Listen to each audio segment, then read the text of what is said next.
during the whole furore surrounding this fact check on a tweet that I posted, fact check by the Voice of America, I had a conversation with a friend from the journalism ecosystem in Nigeria. This is an old friend. Me and this person go many years back. And this person said, you know what, David, this reminds me of something which has been bugging me for a long time. And this person proceeded to describe to me how when they used to be on the radio in Nigeria, it would often happen that you would get proposals from VOA or from BBC Media Action or from some other Western media organization coming to the Nigerian radio station and saying, "Hey, we want to train your staff. We want to do this for you. We want to do that for you." They take the staff on retreats, put them up in a nice hotel, take them through seminars and training programs, and essentially create a framework with which the station was to design its editorial policy and its editorial direction. Um, at the ground level at the time, the staff, this person and his colleagues didn't necessarily see it as anything sinister or anything untoward. They rather saw it as, oh, it's a privilege. These guys have come from wherever they've come from London or from DC or whatever. They've put us up in a nice hotel. We're eating some nice food. We're enjoying some nice ambience, and supposedly they're helping us improve our skills, helping us get to another level in our careers. So it's a good thing, right? And he said, it occurred to me a few months ago that all they were doing during that period was that they were essentially taking over the radio station's editorial policy and directing the radio station, sometimes very subtly, sometimes not so subtly, telling the radio station effectively what to put on air, especially where certain things were concerned. In some instances, they would actually, as a form of payment or as a quid pro quo with the radio station, they would actually take like an hour of airtime to broadcast their own content on this radio station. And no one seemed to understand why there was any issue with that. And this person was saying that it was until fairly recently that it all clicked. That this is all an influence peddling operation.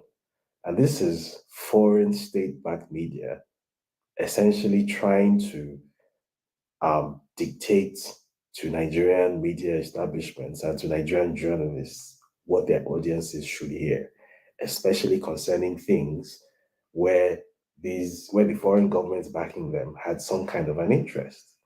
And it just occurred to him that this wasn't journalism training. This wasn't people just trying to help out. This was a sophisticated propaganda operation, and it only just clicked. And we're having that conversation because, as you may know, if you're watching this video, a few days ago, um, I posted a tweet where I analyzed several reasons why, in my opinion, the US military should not, under any circumstances, be allowed to open a military base in Nigeria. Apart from the fact that US military bases, historically, wherever they opened in Africa, have not served any security purpose to the locals there, have not made the locals in any safer. In fact, in the case of Niger, the US military base that opened there in 2012 only saw an escalation of what we now know as Boko Haram and ISWAP to the point where they became the deadliest terror groups in the world. And the US military base was staring at this happening. There's that. And then for me, the bigger point was that US military bases exist first and foremost to protect American interests in that region, which, according to the US's own stated foreign policy document, is the protection of the flow of African resources to the global market. In other words, as far as the US military is concerned, what is important about Africa is the things that are under Africa's soil and not the 1.2 billion inconveniently located human beings who just happen to live above it. And to be honest, I don't think you need to have a degree in political science to understand this. I think it's your lived experience, especially if you've lived in the Sahel or West African region. It's common sense. We've lived through this experience. And the VOA decided to do a fact check on the streets. And the fact check was titled Nigerian Journalist Misleads Millions of People on X, that is Twitter. And then, the so-called fact check then proceeded to take one paragraph out of my 9 paragraph post, one paragraph where I referenced lithium in Kogi and uranium in Niger, and then proceeded to say, hey, we don't actually mine lithium in Kogi and we don't mine uranium in Niger. But hey, look, the Chinese do, the French do, and the Spanish do, and it was almost funny because in a way it was almost kind of like inadvertently proving my point that you are trying to make the point that you don't have your primary interest isn't in mineral resource exploitation, but here you are reeling off the statistics for who is primarily involved in that mineral resource exploitation and giving the breakdown of who has number 1, 2, 3, 4, 5 spots.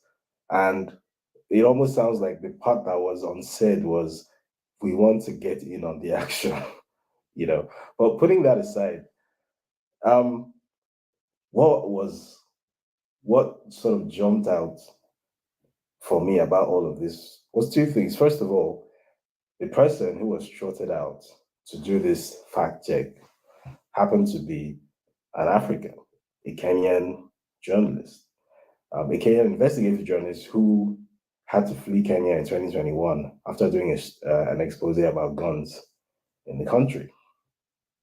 And I thought this was very instructive because, first of all, that's one of the usual tactics, which dates back arguably to even pre-colonial times. Whenever there is need for an adversarial interaction between the usual suspects and someone from or on the African continent, then what is preferred is that that interaction shouldn't be a direct one, but there should be a sort of local sub puppet who is used to carry out that dirty job, right? And it's a recurring motif over and over and over again in history. You can draw a line back from this right back to the post post World War II era in during the so-called Cold War, when people were running riots all over Africa, overthrowing democratically elected governments, and all sorts of crazy things were happening. And someone like Patrice Lumumba, for example, when he was overthrown in a coup and he was murdered brutally, even though it's public knowledge now that it was the American CIA and the Belgians who orchestrated it and who had direct involvement in it, till today, what history remembers is that it was somebody called Mobutu Sese Seko, who was a local Congolese person, who was the person who actually was responsible for it and who was the major beneficiary, which technically is true. But it's just very interesting, and that's how these things always work. So it's rare for the actual masquerade who is actually trying to target you to come out by themselves and face you. There's always going to be an African who's going to be put in the firing line to do the dirty job and to absorb whatever backlash they come. But even that is by the way.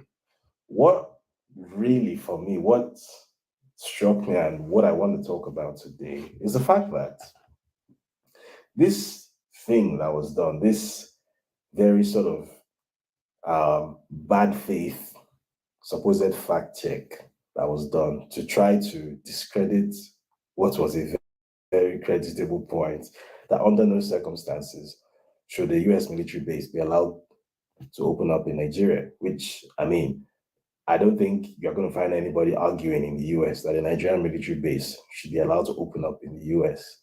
So if a Nigerian journalist says that the US military base shouldn't be allowed to open up in Nigeria, I'm not sure how that is a controversial statement to make, but that's the clown world that we live in now, apparently, where only certain people are allowed to say certain things where it concerns them, and other people apparently, some animals are more equal than others.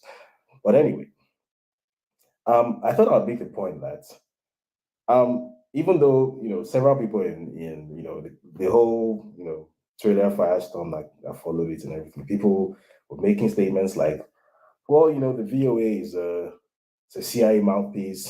It's run out of Langley, yada yada yada. Tucker Carlson's dad ran it. That may or may not be true. But for me, knowing the little that I know about how the internal workings of the US government are, it's highly unlikely that this was some sort of skull and dagger operation in some secret bunker somewhere. No, that's not how it works. It's basically just a regular office where someone whose job it is to assess what is considered to be a threat to an American government interest, flags something up, and then it's somebody's job to respond to that threat. And the response was this fact check that came out.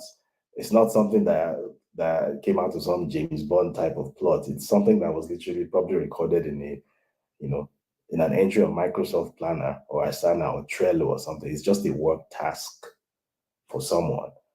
The fact that the task happens to be trying to assassinate the credibility of a Nigerian journalist is completely unimportant. It's just, by the way, it's just a job for someone. And why that is important is because I thought to myself that if the VOA exists to project and promote American interests in that way, because whether you like it or not, the VOA is a US government mouthpiece. That's all it is and will ever be. Where is the equivalent for a country like Nigeria? And what I mean by equivalent is what the VOA has done here from from an American point of view is nothing extraordinary.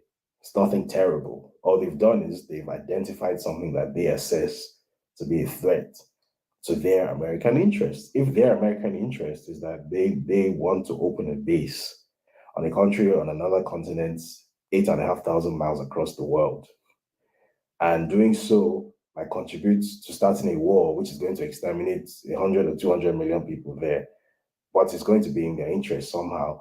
Well, that 100 or 200 million people there is collateral damage. That's the American way. War is as American as apple pie, as they say. And the associated criminality that goes on with war and the profiteering and the death that goes on with war is just the way it works, right? So if they have that architecture with which to promote their interests, where is the equivalent architecture on our side of the Atlantic? That's what I'm actually worried about. Because here's the thing. If it's public knowledge now that the so-called election that held in Nigeria last year, the person who was declared the winner of that election, no matter how disputed the election was, the person that was declared the winner, I think the world has a very clear idea of who that person is. I've done a lot of work surrounding the very identity of this person. It's not a secret, both in the US and in Nigeria, that the current Nigerian president is a drug dealer.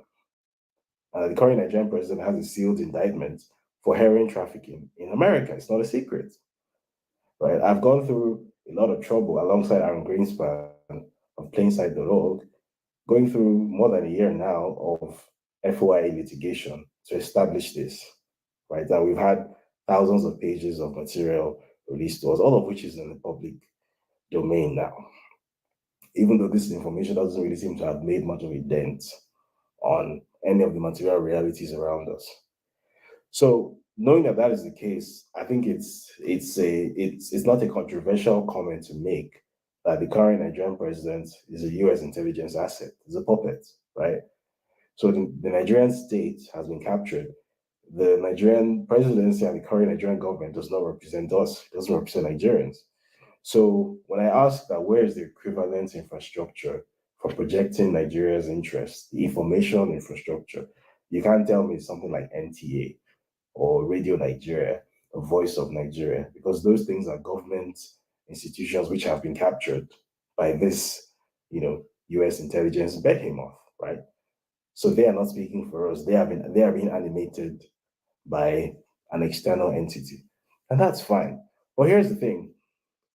Where does it happen anywhere on the world, anywhere on the planet that 200 million people, allegedly 200 million people, exist in a country and have no capacity whatsoever to communicate what is in their interests or what they consider to be their group or national interest? Where does it happen?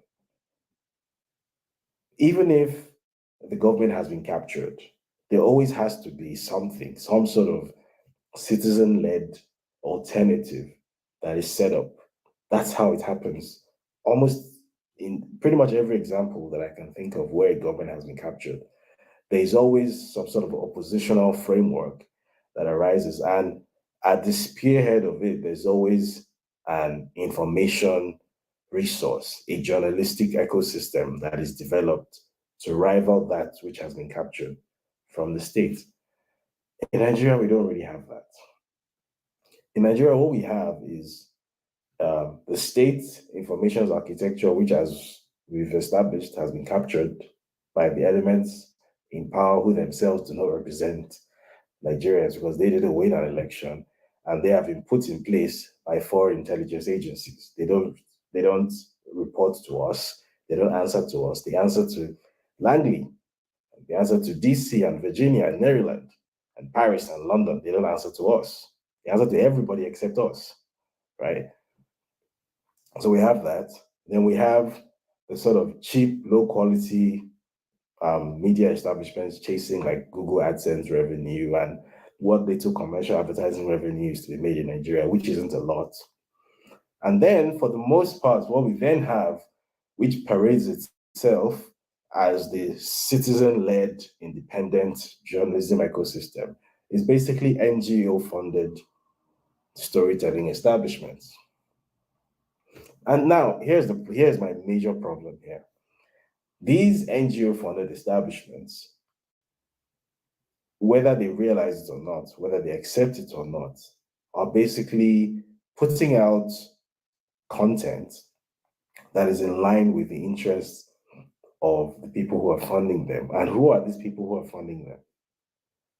So in the case of the online media, the biggest online media, news media platform in Nigeria, you would probably say is Premium Times. Where does that funding come from? It's Omidyar Network, primarily, which has been linked to CIA activity in the past. I don't know for certain whether it's a CIA front, as many of these NGOs are. I can't say for certain, but it has at least collaborated with the CIA before, which tells a story on its own. And that's who is funding arguably Nigeria's biggest online news establishment. The so-called journalism training institutions in Nigeria, such as, for example, the ICIR. Who funds the ICIR? It's the MacArthur Foundation. Again, these are Americans linked to the American establishment and the intelligence establishment in America. Every time you take a look at any major journalism establishment, which is funded by grant money, and you follow the money, where does it lead you? It leads you all the way back to Washington, D.C. in some way, shape, or form. In other words, none of these actors are actually independent at all. And that's a problem because while the Americans, the French, the British, everyone else on earth, in fact, has their own journalism mouthpieces that they fund to project their own societal and geopolitical aims and goals and whatever, we basically don't have ours. What we have is essentially sock puppets parroting the narratives that are of benefit to the places where the money is coming from.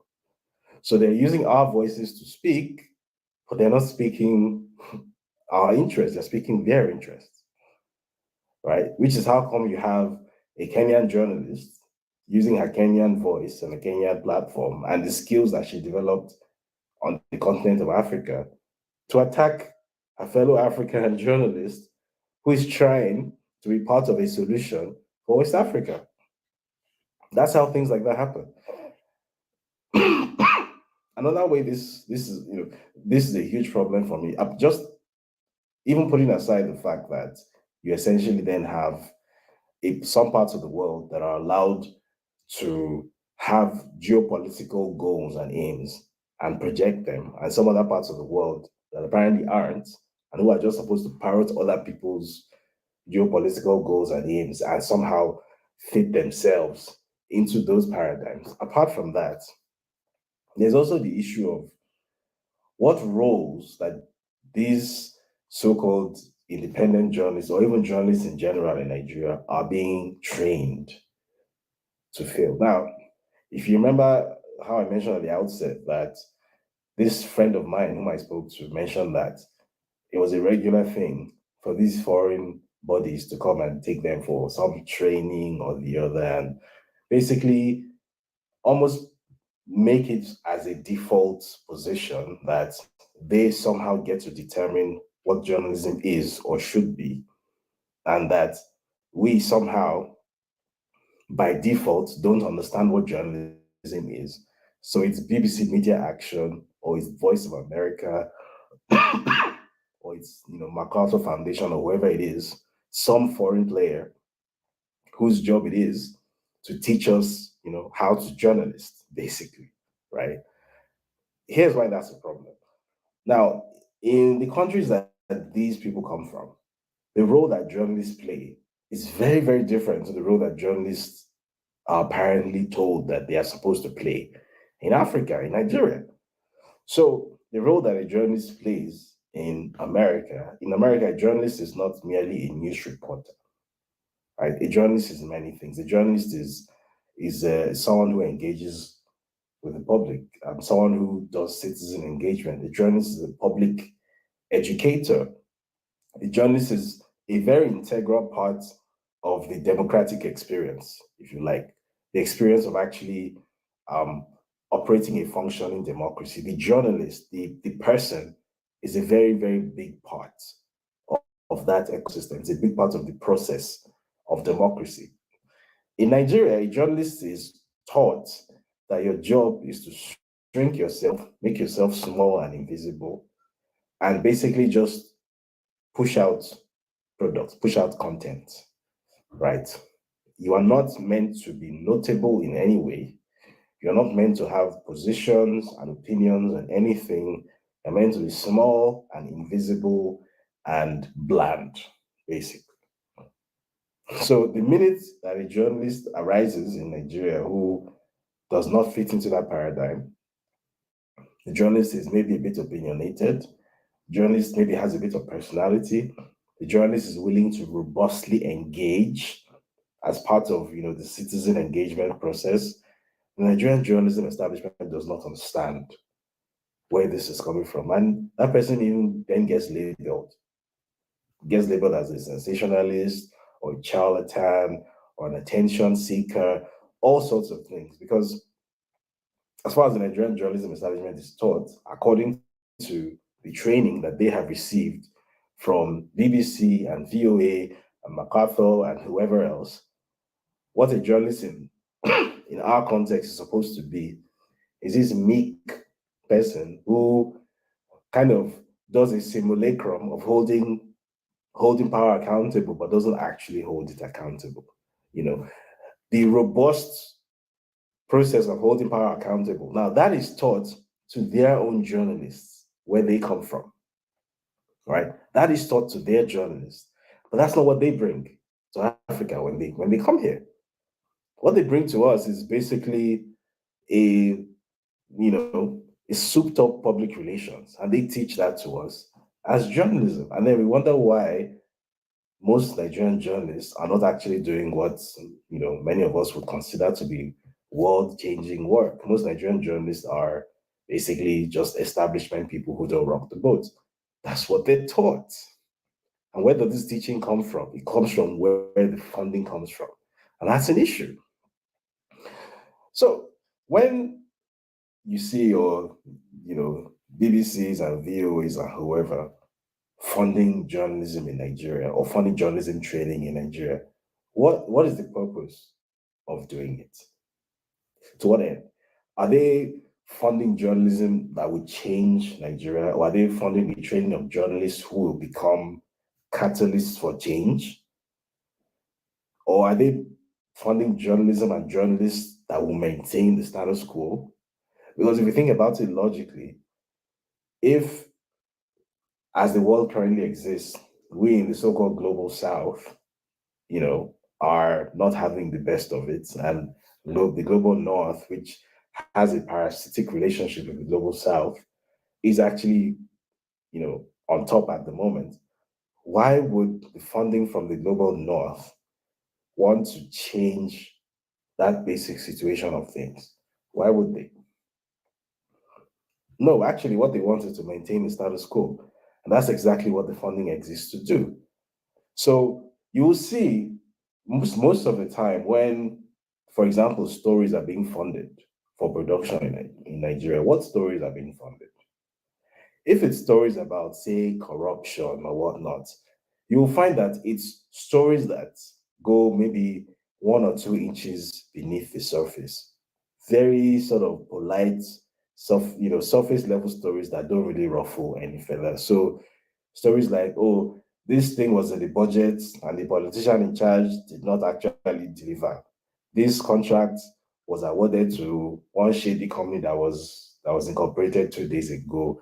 Like corruption scandals of the kind that, well, it causes a bit of a sensation for 5 minutes and everybody forgets about it because, frankly speaking, who cares? But the kind of stuff that could potentially, for example, bring down a government, that's not what these guys will ever fund. Something that can create some kind of change, some kind of significant, long lasting, or systemic change, they're not interested in that. They're interested in surface level stuff. They're interested in things like, for example, if you can produce any kind of story that has the phrase climate change in it, you will get all the funding you're looking for. All the funding you're looking for. Right. So if, for example, say, and this is a real life example. So in 2022, when the Lagdo Dam in Cameroon, the Lagdo Reservoir in Cameroon got filled up to, I think, 99.6%, and the Cameroonians open had to open the Lagdo Dam. And the excess runoff from there led to severe flooding along the Benue River Basin in Nigeria. I cannot tell you how many Nigerian journalists got funded to produce stories talking about how this was something, something, something climate change, something climate change, something climate equity, yada, yada, yada, yada, yada. Meanwhile, as I established on this very YouTube channel, what was the actual problem? It was an infrastructural problem, right? When the Lagdo Dam was constructed, it was projected at the time that whenever the dam were to be filled, which happens roughly at 10-year intervals, that the runoff from the opening of the dam would cause flooding in Nigeria. So the agreement at the time it was built was that an equivalent dam on the Nigerian side called the Dasin Hausa Dam would be built to trap that runoff. And the Dasin Hausa Dam was supposed to, among other things, produce electricity via hydroelectric power generation to add to Nigeria's grid. And it was supposed to irrigate farmland across 4 Nigerian states as well. Now, the Dasin Hausa Dam was never built, which is how come roughly every 10 years, whenever there is that flooding, if you like, of the Lagdo Reservoir, and then the dam is opened, and then there's flooding in Benue River, that happens roughly every 10 years. It happened in 2012, happened in 2022. So this was an infrastructural story. This was not a story about climate change. But was the Pulitzer Center interested in funding a story about infrastructural deficits in Nigeria and how so and so amount of money needs to be spent to build a dam and how that dam would irrigate so and so thousand hectares of land in Nigeria, which could improve Nigeria's food security, which could improve Nigeria's power situation, which could add so and so percentage points to Nigeria's GDP growth per year? Was the Pulitzer Center interested in that? Was MacArthur interested in that? Was Siwa interested in that? Were any of these guys interested? No, what they're interested in is climate change. So whoever wrote a false story falsely attributing what happened in 2022 to climate change, got the funding. And that happened. And that will keep on happening because we are not funding our own journalism to tell stories from our perspective for our own benefit. Instead, we are being funded to use our voices to tell other people's stories from their perspective for their benefit, but using blackface. That's essentially what is happening. And this was exactly the thinking I had in my head when I set out to set up West Africa Weekly 3 years ago. And in its first iteration as a Substack newsletter, which it was at the time, I thought to myself that this would be the perfect vehicle to give Nigerians the opportunity to create their own independent platform, telling these stories from their perspective for their own benefit. And what I mean by create is basically fund such a platform, because the funding is the issue. I should specify that there's a difference between funding journalism and funding media. They're not the same thing. Media is profitable, journalism is not, right? Journalism is a social good. It's not profitable. It's never profitable, right? So I don't care if it's the LA Times, the New York Times, the Concord newspaper in Nigeria, whatever it is, any significant journalistic medium of note is not profitable, which is why more often than not, there's some money bag, some billionaire or a government institution or a non-profit behind it. That's why journalism is not profitable. Media is a different thing altogether, because there you can do all your clickbait and all that. That's media, that's not journalism, right? They are two related but different things, right? Media can be profitable. Some people have found ways of blending media and journalism. But in this context, journalism has to be a separate thing. Journalism is not profitable.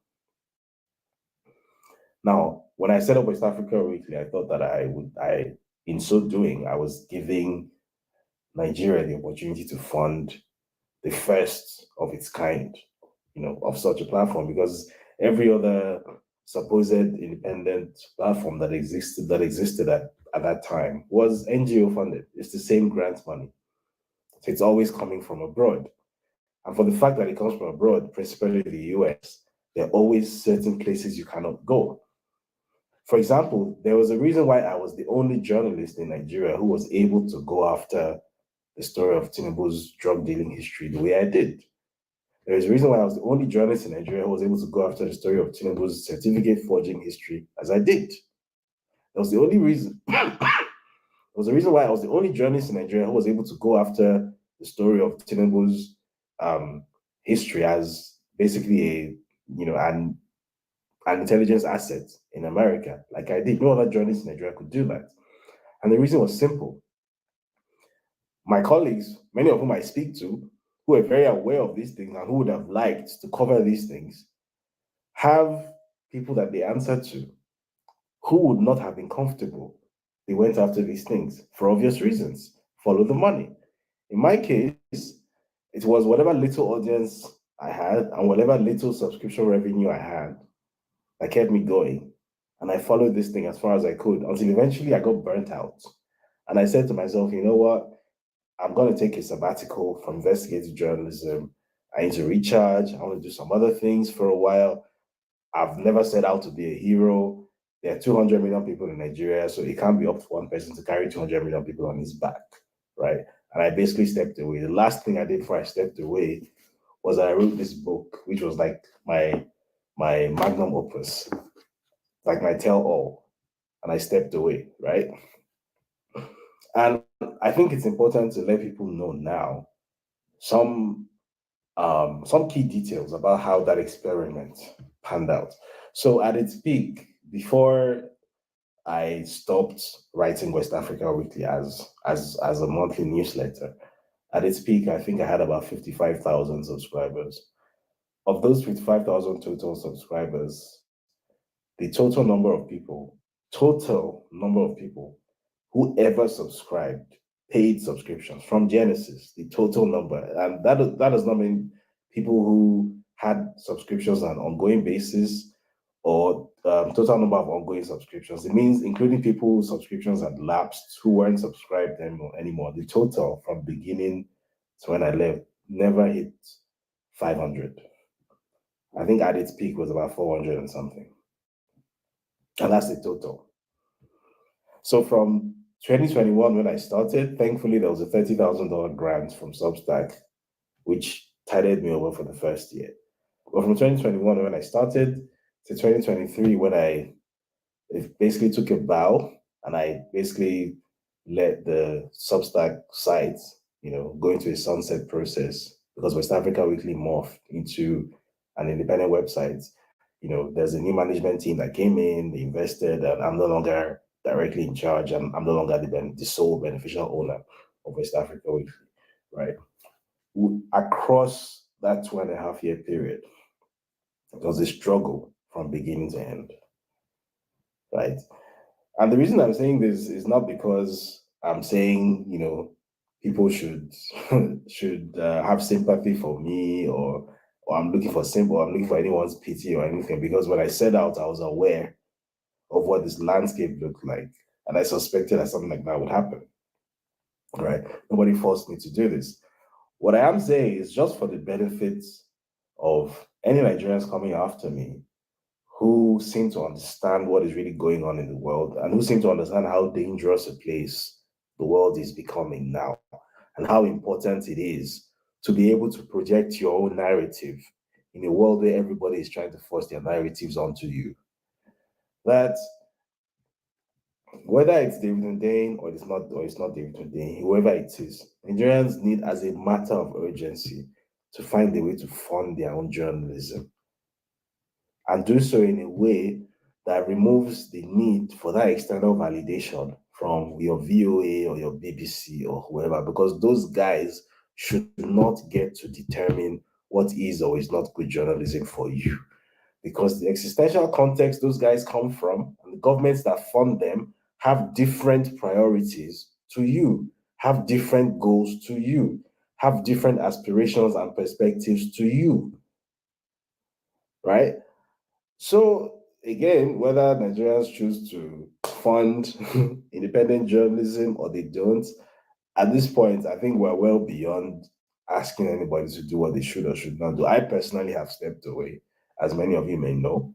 I have a comfortable 9 to 5 job in tech now. I'm recording this video after work, so whether or not people choose to do what it is that they need to do, I mean, it's no longer it's no longer a personal issue for me to be worried about.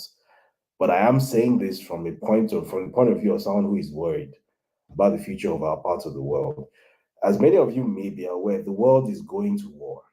I don't know when it's going to happen. Nobody knows exactly when it's going to happen, but the world is going to war, right? It's unmistakable. All the signs are there. This is the early 20th century repeating itself. The world is definitely going to war at some point. Many of the billionaires have started, many of you have heard, have been building bunkers in New Zealand. The world is going to war at some point in the not too distant future. And in that coming war, it's going to be a war which is information first and digital first.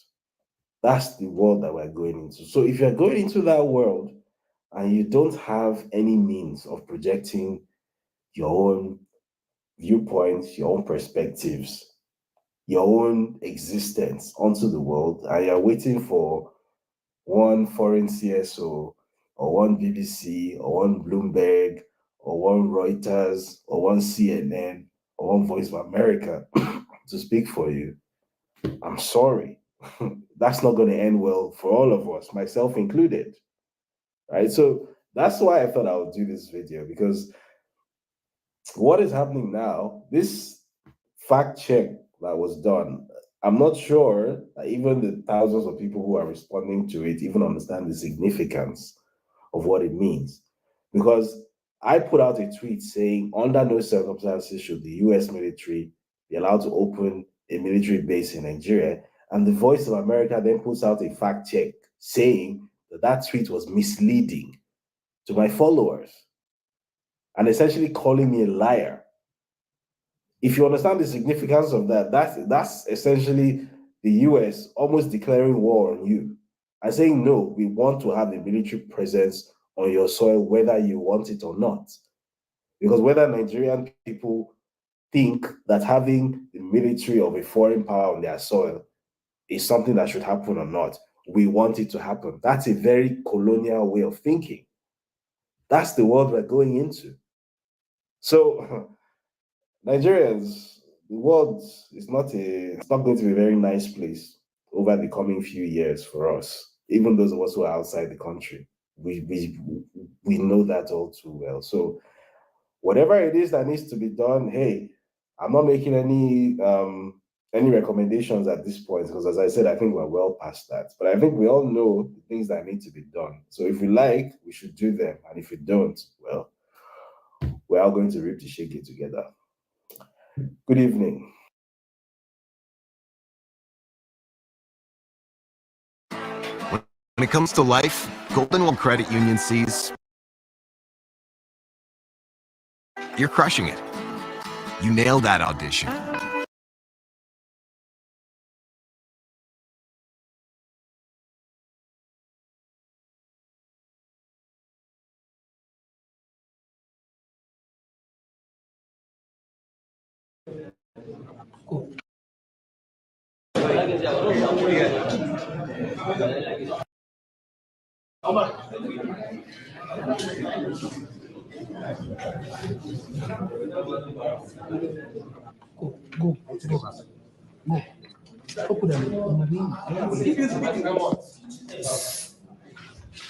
Don't worry, let me zoom from here.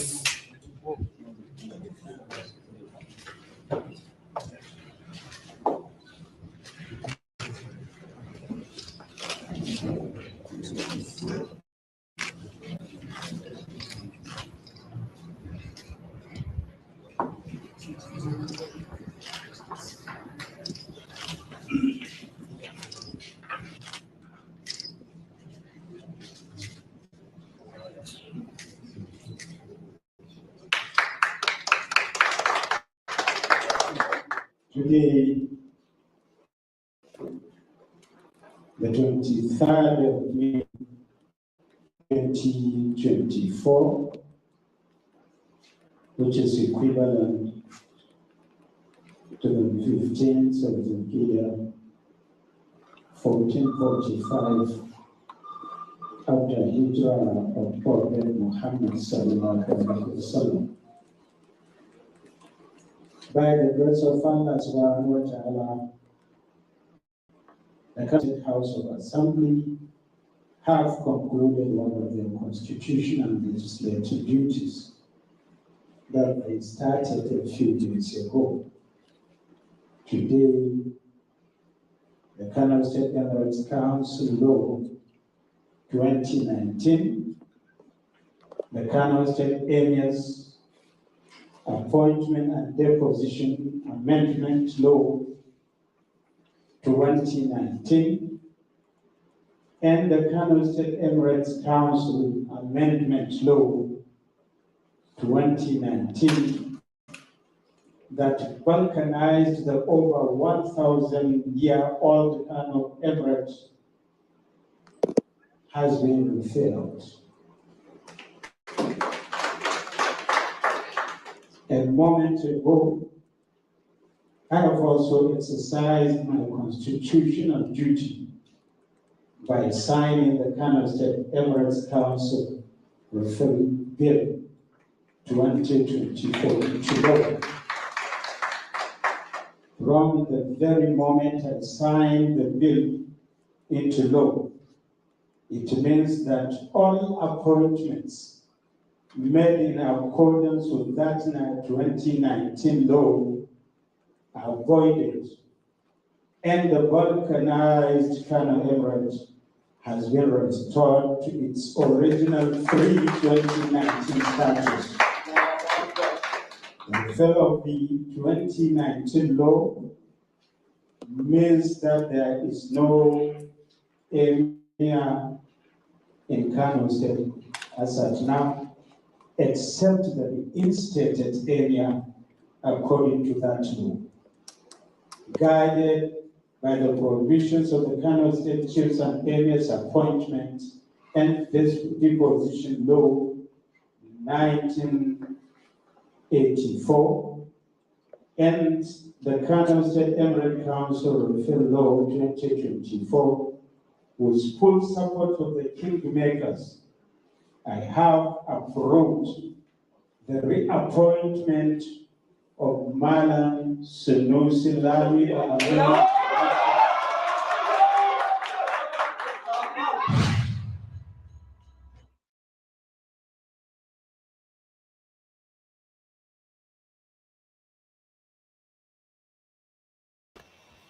Hello, everyone. Welcome, welcome, welcome. Greetings to you. Happy Thursday. Thank you for joining me.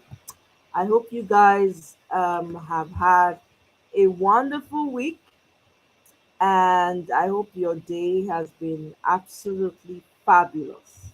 Hmm? I, for one, don't know the implication of why Lamido Sanusi was reinstated. I don't understand it. I know he was a one-time sultan, emir of Kano, but he was removed summarily. I didn't even know the details of how he was removed. I thought maybe I thought maybe they were on terms, like after a few years somebody else will come. I only just found out that he was deposed. Actually, he was removed. So I'm going to play a video from Aisha explaining it because I have no clue. Unless somebody else here has, I'm going to share my link at some point and then you can come up and share and we can talk about it. Drinking coffee every day didn't work.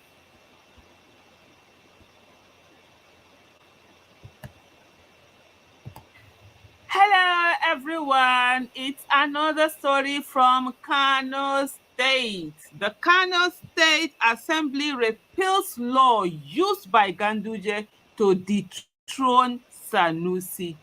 So what is it now? Oh my goodness. When we talk about politics, people really don't get how much this affects every one of us. The state houses of assemblies, they are always like tools to be used by executive governor.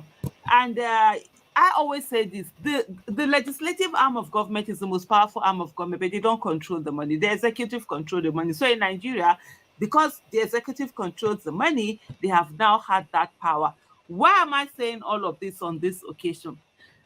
Ganduje had issue with Sanusi. Sanusi was very vocal against the government and everything. Whatever, however, I don't know what came up. The next thing, Sanusi was removed. And for them to remove him, of course, Ganduje as the governor didn't have the power to be able to do that. He had to use the state House of Assembly and they remove him. And then this one has come and they've repealed that particular one. So what they did was that the Kano Emirate, they broke it into parts. I think it was about 4 parts or something like that.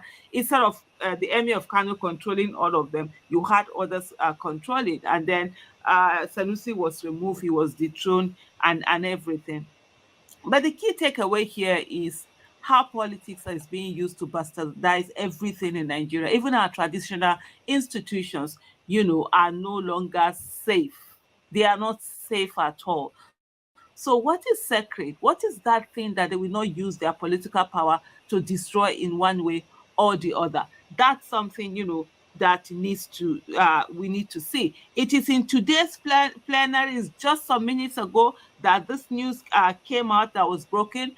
It was 5 emirates that were created in Kano State, and they said the Kano House of Assembly has repealed the law that created 5 emirates. So all of these 5 emirates are no longer there. But there's something that someone explained, and I'm going to read it here. On X is known as our favorite online doctor. He said, breaking. The Kano Assembly has nullified the Emirates Council law, resulting in the removal of all positions created under the previous law as outlined in the new legislation. All positions created by the previous law are no longer valid according to the new legislation. Additionally, All district leaders promoted or assigned under the previous law are required to return to their former roles. So he's now asking, is the former Emir of Kano, Sanusi Lamido Sanusi, coming back? I guess we'll have to wait and watch how the drama unfolds from the most influential state of northern Nigeria. But as per what a lawyer friend told me, by this new law, yes, Sanusi will return as Emir because his tenure still subsists. And also the law that brought in the current Emir is no longer in existence. This is what the APC has successfully accomplished, he says. A new Emir of Kano every 4 to 8 years, depending on the side of the bed the governor wakes up from. Huge hearty congratulations to all involved. That's sarcasm, because I see some people don't get sarcasm, but that's him being sarcastic. You have successfully destroyed and wrecked one of Nigeria's finest cultural heritage and most beautiful historical institutions. Keep it up. That's also sarcasm. Continue using politics to destroy your own heritage. Again, keep it up. One day, we will all regret this as a people. So that's it. He really captured it all. So depending on which side the governor wakes up and he can decide go this way or go that way. And you know, certain institutions like this, it's just crazy. But for me to just have my take on the issue, because I see that's the question that a lot of people are asking on social media, is Sanusi coming back? My personal take, honestly, what I think, but that's just me thinking loud, is that Sanusi is not going to come back. I think for me, the way I see from what I see outside, I have nothing. I have no private inkling into anything. I'm just musing. Is the fact that Sanusi Lamido Sanusi, as a young child, wanted to be emir, and then as he grew into adulthood, you know, his grandfather was the emir of Kano and he was dethroned, and I'm sure he wanted that back. And you know that, and his grandfather's name was probably named after his grandfather Sanusi. I know that passion feels, and then he gets into it, and yeah, even though it had clump or whatever, it was a big cagey, couldn't do a lot of things. Although he had fun with it and all of that, I feel he might have outgrown that wish and everything. But hey, you never can say. He might decide right now it's better there. He's not doing. Well, we'll see how it goes. Whether the emir Sanusi is going to come back, whether Aminu Ado Bayero, Emir Aminu Ado Bayero is not going to be removed. It's a whole lot of drama, honestly, that shouldn't be part of this. This is a cultural heritage. This is something that has been there for thousands of years. I mean, I think, if I'm not mistaken, the Kano Emirates, if it's not up to 1,000 years, it's very long. They have this very long history, and it's one of those things that you find other countries actually use it a lot for as cultural heritage. But here we are, just anybody just coming in and getting into power and deciding they're going to do what they want to do, how they want to do it, wherever they want to do it. But on the long run, you know, whatever issue that I discuss, I'm going to bring it back to you and I, because you and I are the reason why all of this nonsense is happening. You and I are the reason why politicians will behave anyhow. You and I are the reason why our country is where it is, and we must take responsibility. The beauty about taking responsibility is that when you take responsibility, the solution belongs to you. It's not to somebody else. But when you say it's not your fault, it's some other person's fault, then the solution can never belong to you. It is unless and until you that person that you have abdicated the responsibilities to decide to do something about it, then nothing will be done. And I would not want to be in a situation where I'm depending on other people to solve it. So this is it.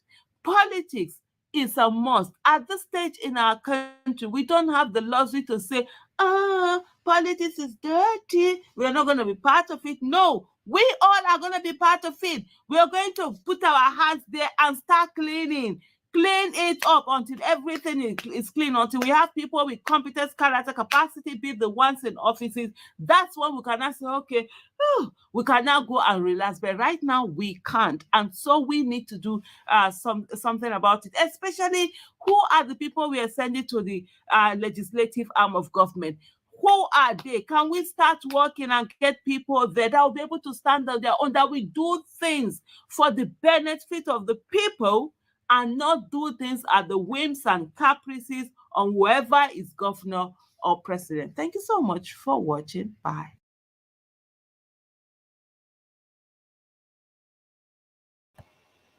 Una don hear o. We need someone that is willing to work. Everybody, all hands on deck. Nobody has, there's no, what's it called? You don't have the luxury of saying, well, kukuma consign me. E consign you. E consign you. There's so much happening in the world right now. We don't have any we don't have any choice. As a Nigerian, wherever you are, you don't have a choice. E be like people don't know wetin dey happen for the world. Una kukuma lis ten to David Udeni. There's so much happening. If kasala burst today, where you go wrong go? Where you wan go? If kasala burst, every day something is happening. Every day something is happening. Eh? Every day. How we wan take Nigeria is being taken over by criminals. Aisha is talking about let's get our representatives. Let's do who you want trust. The people there, we voted people in from LP. No one can hold them accountable. Matter of fact, some of them have even they've gone and they've joined other parties. Eh? They've gone and joined other parties. Eh? And then to think of they changed the national anthem. Hey, God abeg you. I don't even know which one they replaced it with, to be honest. Oh, I don't know which one. I know there was one prior before this new one. I don't know which one they have changed it to right now. I don't know. Hmm? Every day, per minute, things are happening in Nigeria. Things are happening in Nigeria per second, per second. Hmm. Hey, let me switch my device for a quick second here because my battery on this one is running low. I didn't know I didn't charge it. 1 second. Guys, just hold tight, sit tight.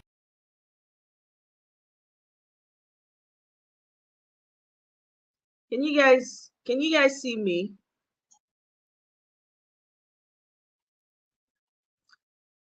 I mean, it's ridiculous. Can you guys hear me? Let me know if you can hear me, please. Let me know if you can hear me.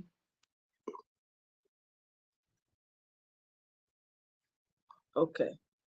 Thank you, Seed. They changed the national anthem.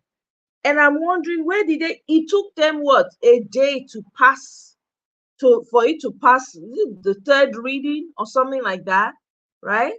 Immediately they passed it. I hear some people saying that the national anthem is what's it called? That it's not a, I don't know. People had some things to say. I'm trying to find some of the comments. Eh? It doesn't make any sense to me. Hey, I mean, I don't see an election in Nigeria's future. I've said it before and I'll say it again. I don't see an election. Honestly, these people have succeeded in taking over every single thing. They don't even care. They don't care. You don't even know if they've sold your country out. You don't know. You have no idea. How are you going to know? You don't know if they've sold it. Also, we they talk every day. We don't know. We don't even know our fate. Eh? Every day things are getting worse. I tried to call a distant relative of mine, And they've not had light for God knows how long. The person didn't even have enough the phone was not fully charged. They were running on very low charge. Hey God. I couldn't even talk to them because no light for months in and months out. Now they're talking about what's it called? Did they not grade it? Grade A, grade B, grade C. None of the grades they get light, but they get electricity bill every month. Meanwhile, who know Wole Soyinka family? Who know the family? Abeg. Can they bundle their father and put him inside? E get where person go reach, no even allow am come out again. You understand?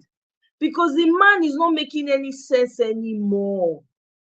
All he does is come out and make a huge embarrassment, make a fool of himself. It doesn't make any sense. Who knows his family?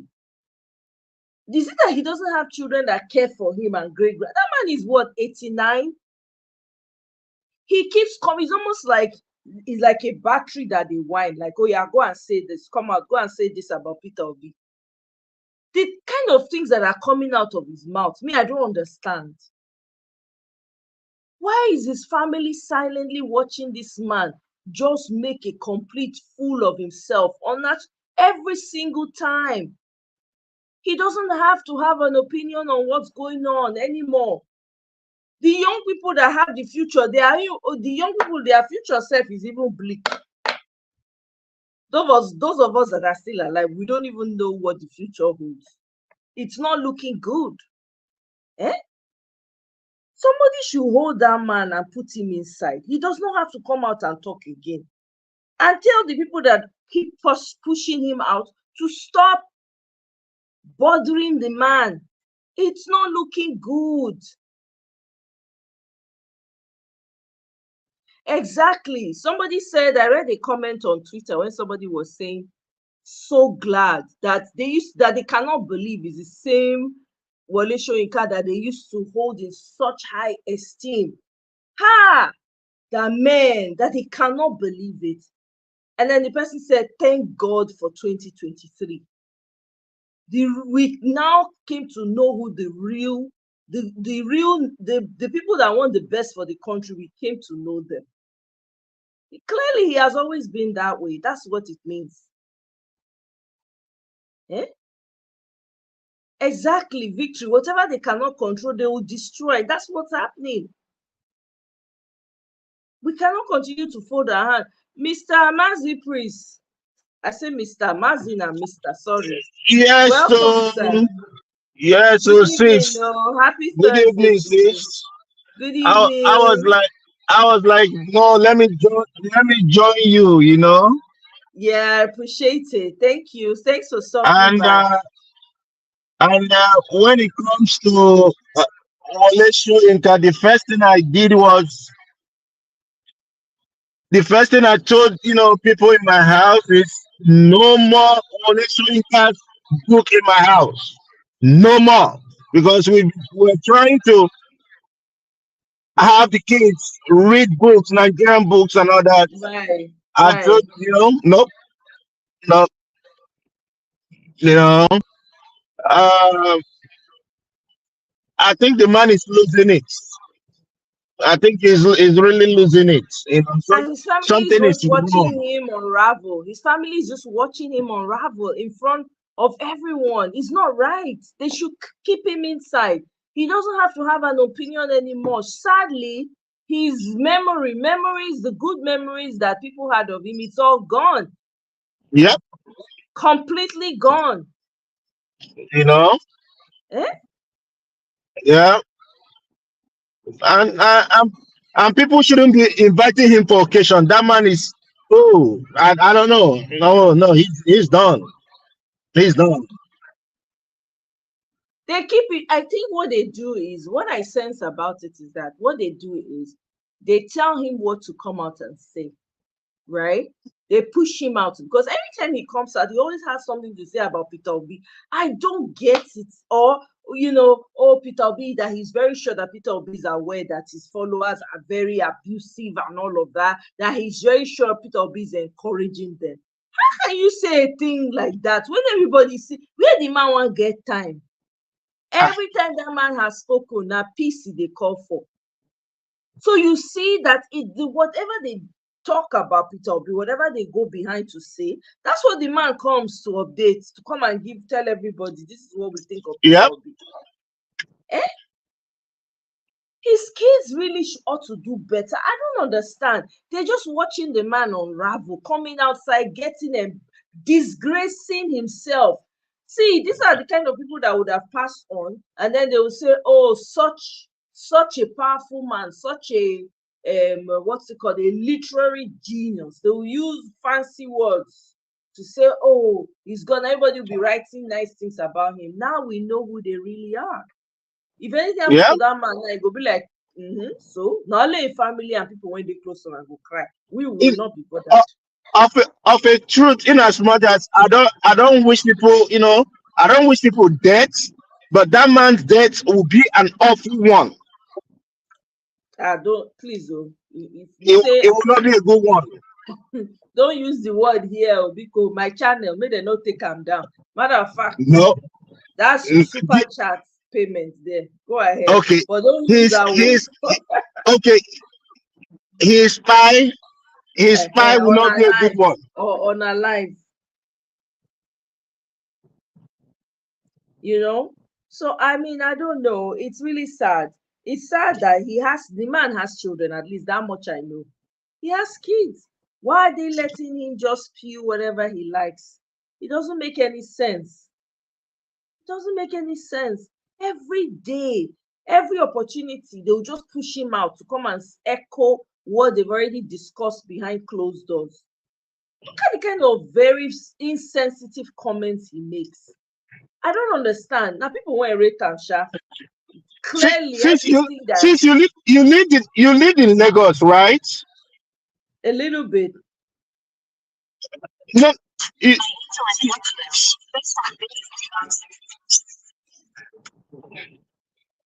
okay. There, there's always some old men that lives on the streets that they are kind of like regarded as Baba Adupo.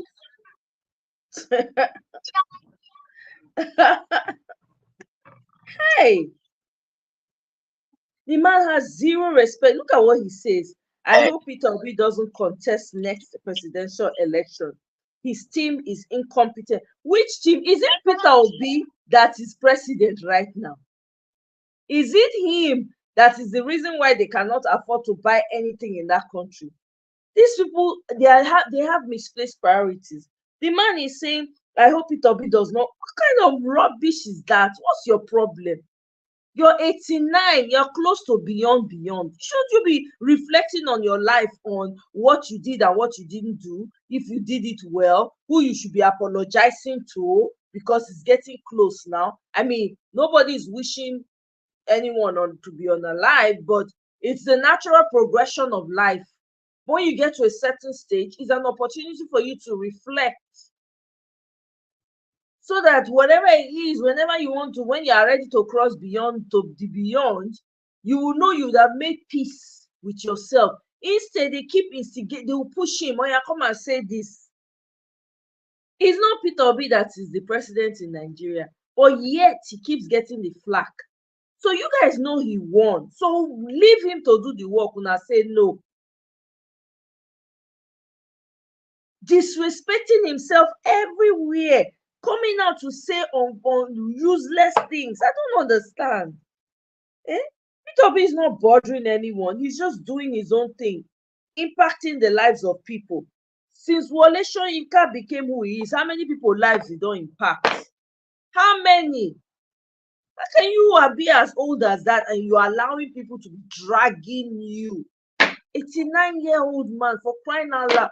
Oh God, oh, Nigerian elders, I'm sorry, serious heavy disappointment. I'm so disappointed in that.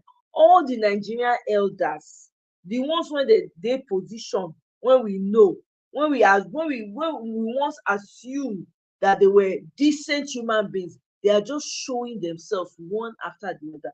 Look at the one that came out and said that the reason why there's banditry and terrorism in the north is because of climate change. Hey God, I get headache. I say, oh my God.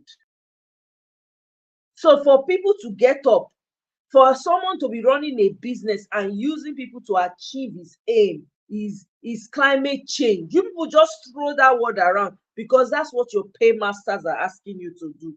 Climate change, and they make person go get up, go decide, say he won't go and unalive hundreds of people for villages, sack the village, rename them, and bring your own people in. Are these people okay? And they all have white hair.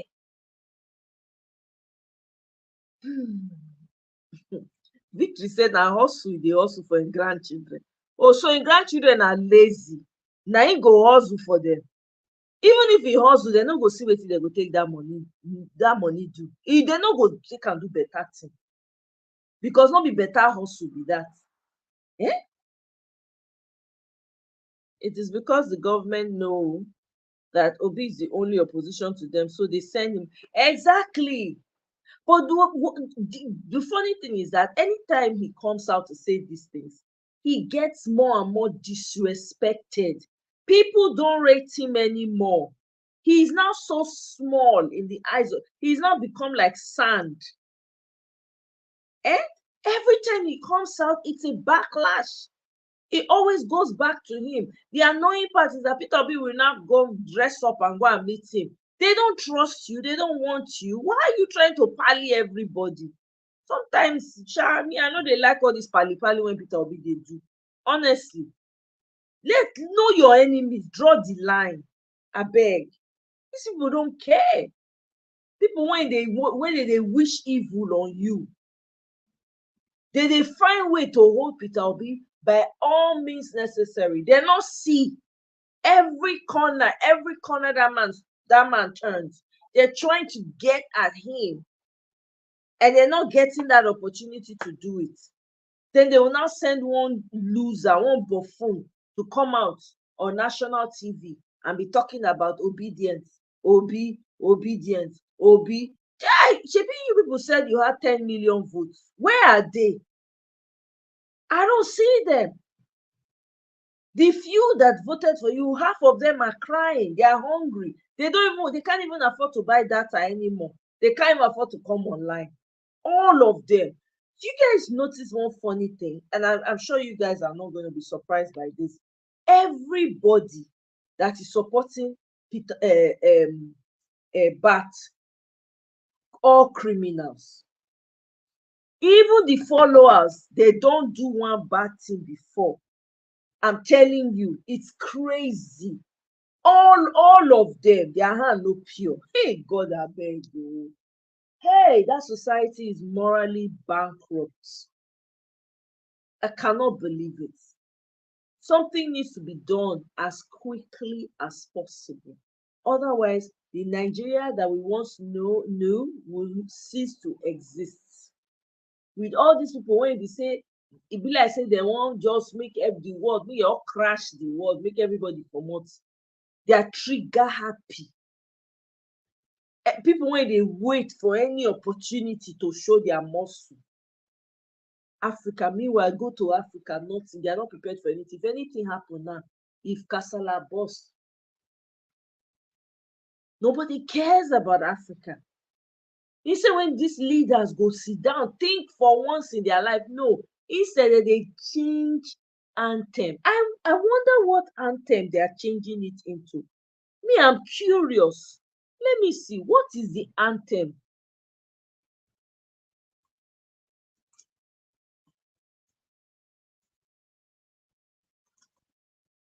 Because I want to know. What was You the go former first. one? You go first ask. Say how many of the legislators know even the arise to compatriot? How many of them know it? That's a good question. That's actually a good question. Many of them don't. They can't even say it. Maybe they asked one of them one time. Person could not say it. He could not say he hook. He reached one stage, he hook. So they say a bill seeking to revert the old Nigerian national anthem has passed the second reading at the No, Senate. they didn't even pass it in Senate. They said they Uh-huh. passed it in Senate. They said, excuse me, I'm true, you know. It was a former one which was adopted on Independence Day, October 1st, 1960, but was dropped in 1978 by the then military administration of Olusegun Obasanjo. I want to see the words of the old national anthem.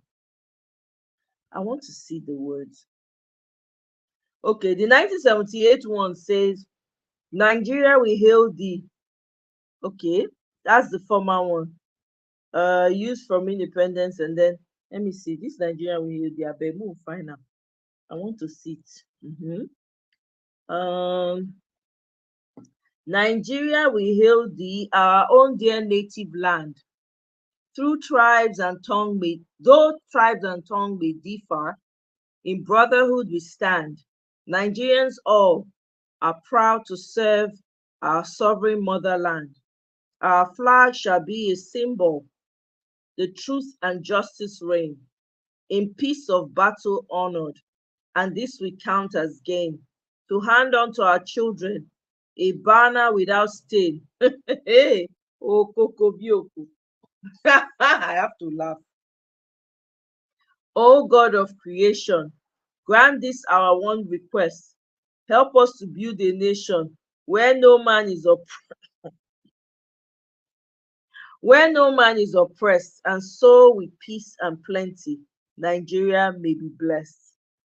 What do you guys think about the national anthem? Make we dey sing on your mandate. Oh my God, see, we want to dey sing on your mandate, you shall stand. That one na inner caucus people anthem. There is no opposition, no. In the House of Reps and Senate, they don't, some of them, they don't jump. Those when they help you don't jump, enter APC and PDP. All of them, they do the same thing. No opposition. That's very dangerous. That is so dangerous. It's not funny. It doesn't change the situation. It has no bearing on the situation. I don't know who woke up and decided, okay, let's change it. Maybe it will help the nation move forward. It will not help it move forward. Excuse me. The man that stole the election. You cannot have the vision. You cannot have the vision of the original owner of the vision. It's not possible. You can steal it, but you can't do it. No matter how long that man says, he's not going to have anything to show for it. It will be mayhem after mayhem. It's getting worse every day. Even though they were saying, no, we don't want to celebrate low-key, there's nothing to celebrate. I don't even know why they even talked about celebration. The country is in mourning. What are you celebrating? Even on that same day, people were kidnapped. The ones that were unalive were unalive. The ones that were terrorized were terrorized. Villages that were sacked were sacked. It didn't change anything. So I don't know why they're thinking. Maybe I'm sure somebody suggested it that, oh, maybe the reason why Nigeria doesn't seem to be working and everybody's complaining because these people are clueless. They cannot look within. They always want to look outside for their problem. They will never see that, oh, yeah, maybe they do. They will know, but they will suppress that part. But they don't know that in suppressing their time, they're actually keeping themselves from moving forward or doing anything meaningful. For the entire time these people are going to be there, they're not going to do anything meaningful. I'm sorry. Even the little glimmer of hope that we're seeing, it is because of the pressure from well-meaning Nigerians and obedience all over the world. That's just the truth. This man wants to go back to Emirates that insulted Nigerians, disrespected Nigerians, to come back to the same country that they disrespected and refused to give visa. And they're saying, well, it's good. They want to, I mean, it's for business purpose. What for business purposes? What business? Don't we have local people that can become international airlines? Is Air Peace not doing it? Why don't you empower the other local ones to be doing more flights to Dubai and the rest of them? Because these people know Nigeria is the only country where they make so much profit. It's not even funny. They make profit. Their eyes, their nose, their everywhere is pouring out profits. But they don't have regards for the citizens. Look at what happened to the young girl in Abia State, that a Chinese national just unalive, just like that. That company needs to be shut down. That company has no business running at all. It should be shut down. Because what that man did, they will not, no Nigerian will dare it in China. They will not. They're not going to see the man. The man will miss. You dey toast woman. The woman say no. You push am. Young, beautiful, thriving girl. Hey, God, I beg. Hey, if I don't know the kind of family when that woman come from, but they suppose gather, put fire for that place, make the thing raise to reduce ground. I'm telling you. They went there now, and the army chased them away. So they pay army to come surround the place. They always have all these army people that is there that guide them. Now they don't use police anymore. They use army to guide.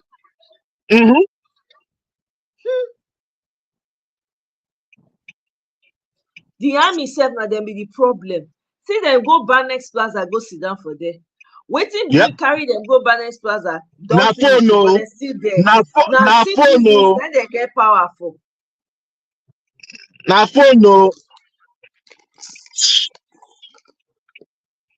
I don't know. It's really, I mean, Nigeria, I don't understand. The way we're going, if Nigerians don't, I don't talk them. I keep saying it. If Nigerians don't rise up, it's going to be problem. I don't see how people will go through 4 years of this. The first year is unbearable. You won't have 4 joiner. Hey. Oh my God. Nigerians already are in hellfire. If there's anything like that, too. They're already in hellfire. You want to put on top again. The man he said he has been all over the place trying to look for investment. Who will invest with you? Even your looks alone you do not attract anybody to want to come and invest with you. Kene, you say Clint the drunk 5 days ago said the problem of Nigeria is the item arisal. Now why everything is rising? Clint the drunk still there around.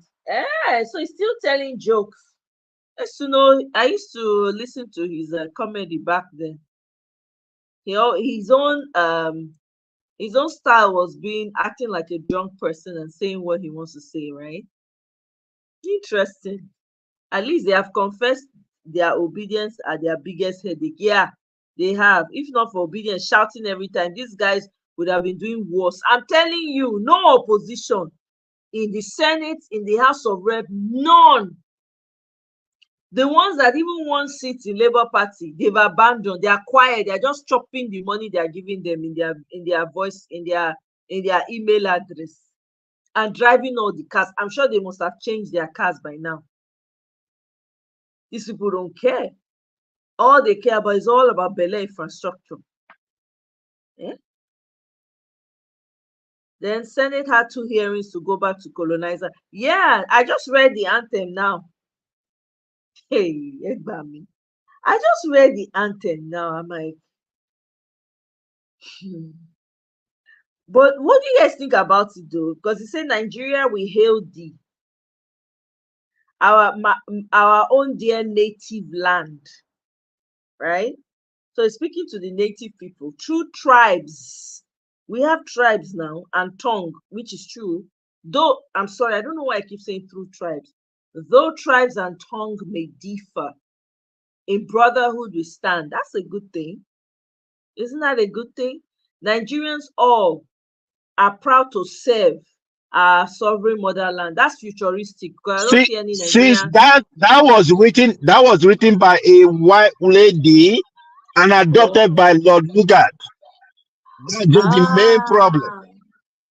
Okay, the lyrics. Yes. Oh my God, I missed this. The lyrics was by Lillian Jean Williams, 1959. Yeah. Yeah. And then the music was by Frances Berda, 1959. Okay. You know.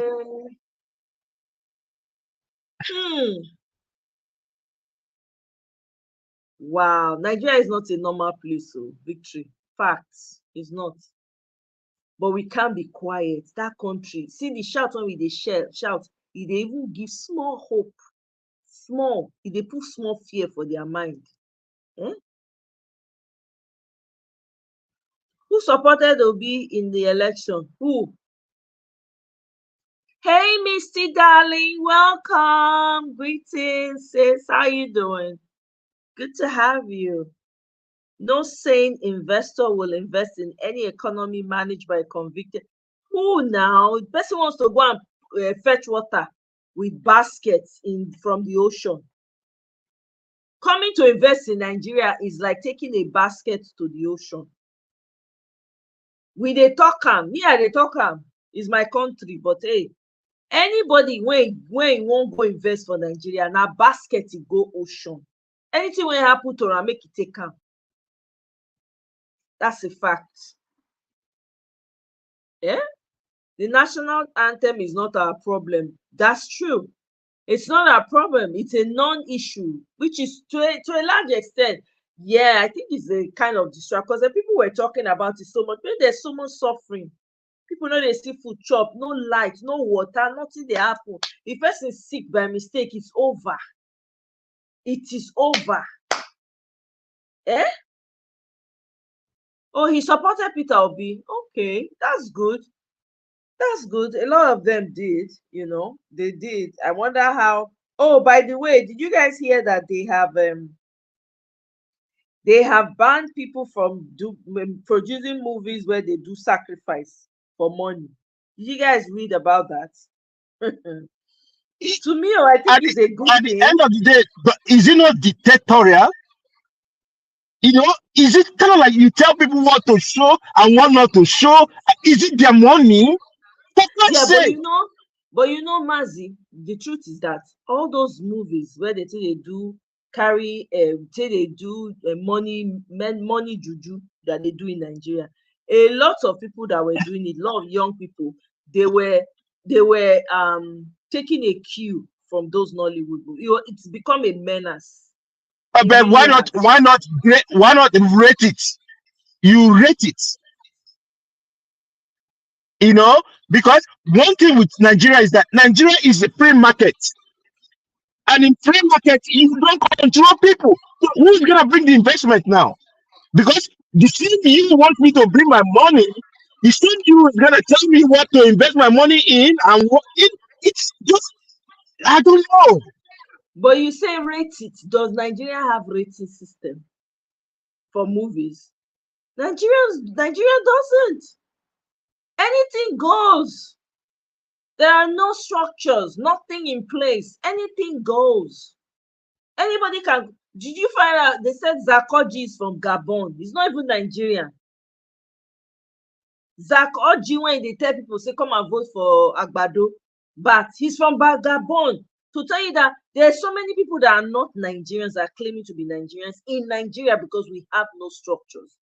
Okay, if you lose your birth certificate now, you can't get another one because we don't have those types of institutions where you can go and reprint. It's not possible. There's nothing. Anything goes in Nigeria. That's the problem. There are no structures to accommodate these things. Before you talk about rating, you would have had a structure in place where you say, okay, these types of movies, you go to Nigeria, 14-year-old, 15-year-old, even 13 go they watch movie when they're not supposed to watch. That's how terrible it is. Growing up, I remember then there were certain things you didn't see on TV. You can never find it on TV. Never. It was educational programs, debates among You know, even if they were going to do children's shows, it was debating, it was telling stories and stuff like that. But those things don't exist anymore. It's BBN Niger, Real Housewife of Nigeria, where they are dogging each other out, insulting each other, calling themselves names. That's all they do. And it's to fit into the narrative of these palm-colored people, the colonizers. That's it. Look at gambling all over Nigeria, a country that is supposed to be to have a thriving youth, right? They don't. He said they are all gambling. You see them, they say, oh, they are going to play Bet Ninja. Even the Hollywood people, they use them, they advertise Bet Ninja for them. Eh? So when you have a country that there's no structure, what do? Because a lot of those young people that were now coming out and using their girlfriends, their mothers, their fathers to do money ritual, they say now movie they tell learner. And you know, Nigeria is, yeah, you're right, it's dictatorial. There was no choice. Maybe people were saying you got to do something about it. You are Nigeria no get system. Is it judiciary that they have bought over that wants to do something? Did you not hear what Ariwola said? Ariwola said that nothing anybody will do will intimidate them or emotional blackmail. He is not going to accept it. He said what he said and he has done what he's done. It's not for the common man. They are increasing their salaries, building their offices. The man has all his children in the judiciary. They all have a hold on that country. Nobody's going forward, nobody's going backwards in that country. They don't care. They brought up their children to rule over those people in Nigeria. And until the Nigerians rise up, you know, the funny part is that you would expect that Nigerians, since there's no lights, there's nothing going on in Nigeria, everybody should just shut it down. No lights, how you want to see? Everywhere just go and shut down. Maybe people not go work again, no, but you see Nigerians they already go work. You know, since for me, right, you see all these ones increasing their salaries and doing all these shenanigans. All I have to tell them is that they might get all that money, but people from their village will be suffering. You know, of course. With Emefiele, one of my village guy used to be the deputy governor. Today, nobody wants to talk to him in the village. Nobody wants to talk to him because they said when he was the deputy governor, he never remembered them. So when they got into trouble, nobody cared. You know.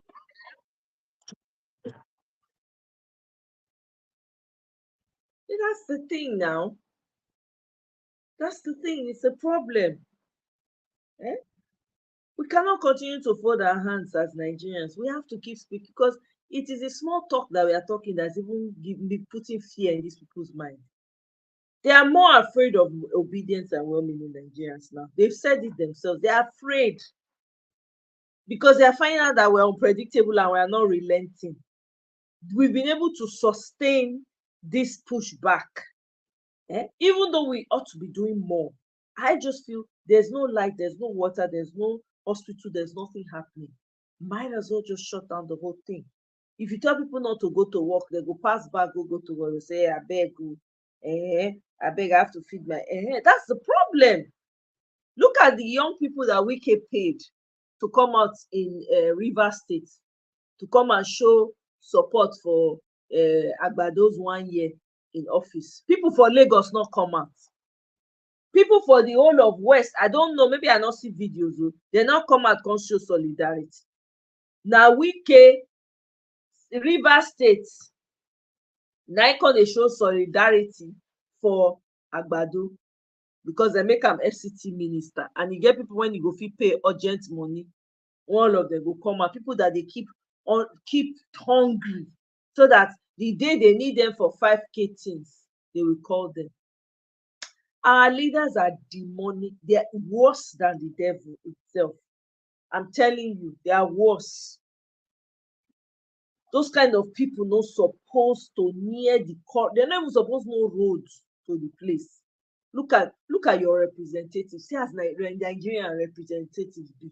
See as they be.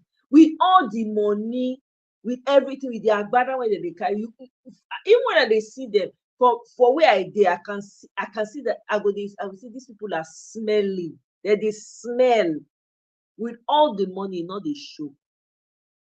They show for their body. How long are we going to continue like this?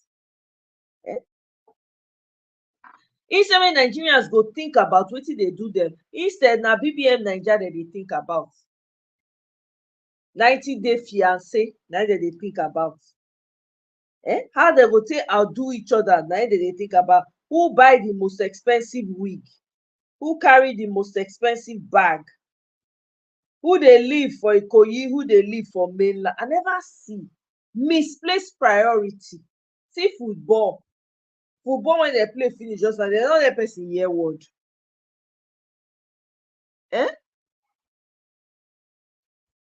it's true there are situations, but there are certain movies you don't want to encourage certain movies on the big screen because people are easily malleable, especially the young minds. The way they take that in, that's why you see that all these people, they now say unaliving their girlfriends, unaliving their mother, because to them is normal. Even though it's a society, right?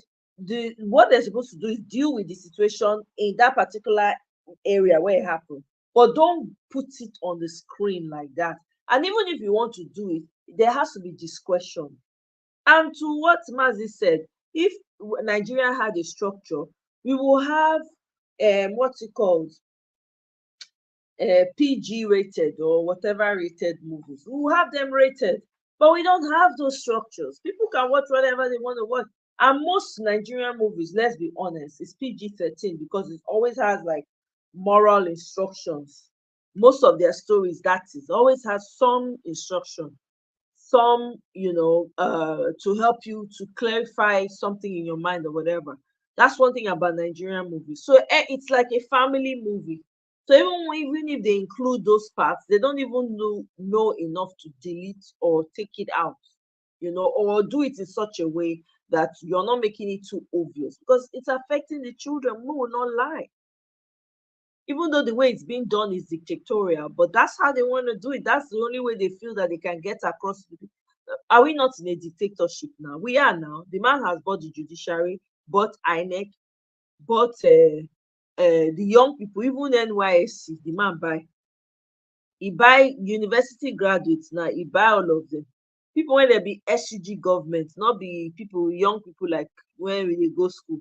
Now people when the federal government intentionally set aside, then they make SUG government, SUG presidents in all the schools. The secret courts you have in Nigeria, they use them for their own benefits. So what will they talk?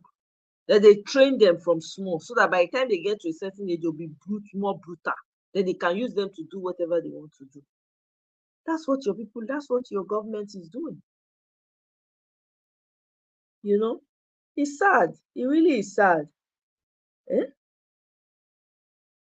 All this being said, you see policemen treating citizens anyhow.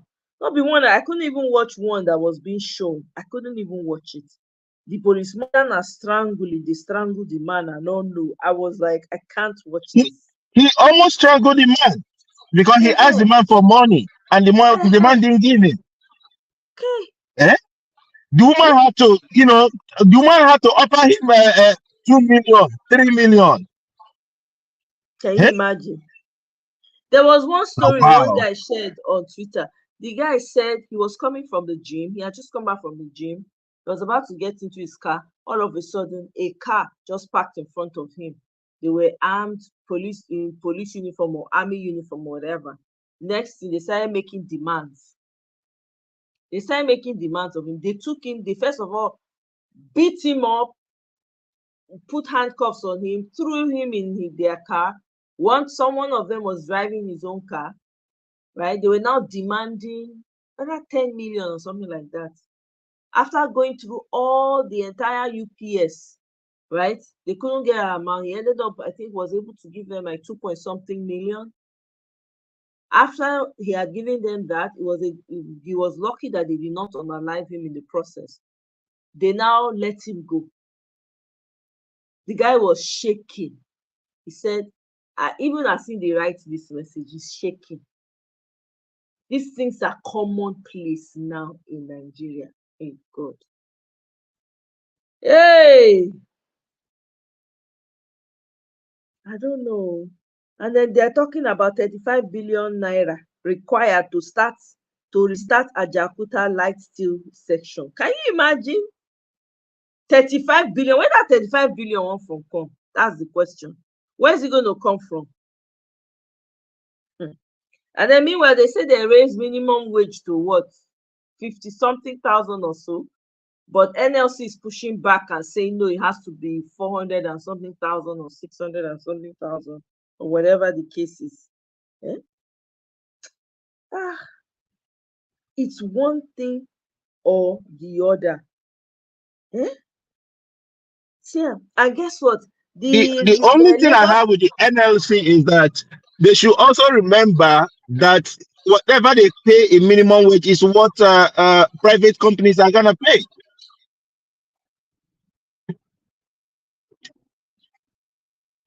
Okay.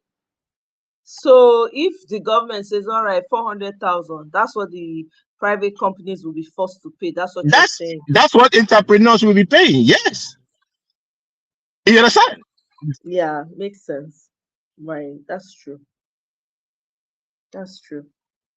And then meanwhile, the Lagos Calabar coastal road that they said they're building, they said the Yoruba natives of that particular area where the road is going to pass through, they said their gods, they have to appease their gods that are not agreeing, that it's cutting across their gods whatever line. Abi land, I don't know. Hey. And then they said federal government disembarked, so it stops the Lagos Calabar highway realignment due to submarine cables. So they found some cables there, they cannot continue it. Nigeria matter, it's overwhelming. The person not take time. You have to take Nigeria in doses. I don't even want to come out to do, but all these things when they happen, I say no, make I can't add my small sense, 2 cents here. And then I saw David Ndein's video about how we need to tell our own stories. I'm telling you, what David Ndein said is so true. We need to find a way. I don't know. It has to happen. We cannot keep telling stories from their own side all the time. It's not helping us. It's the same narrative year in, year out. We never tire. Can't we fund our own news outlets and just dump the government one? If we do that, nobody go dey listen to Arise News or channels anymore. Even though Arise they try, but they bring sycophants a lot of times, and they know they fit ask them questions. Eh? Yep, absolutely. Now he start am now. That's the only legacy that he has. Exactly. Another one, oh. See, another one. Eh? I'm telling you, the gods are hustling. They said no, that they cannot build the road past that line because the gods, something about the gods, I don't know. Oh, God, I beg you. Eh? So these people want to say before they award that contract, they not do survey, they not go survey that land. After they don't destroy people businesses. People business. Eh? You see?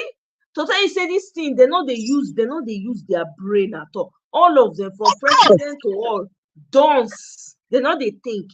Now they discover say cables, they don't know that one before. So they did not survey the land. They did not go and test the soil. They didn't even do anything. They stopped on their way.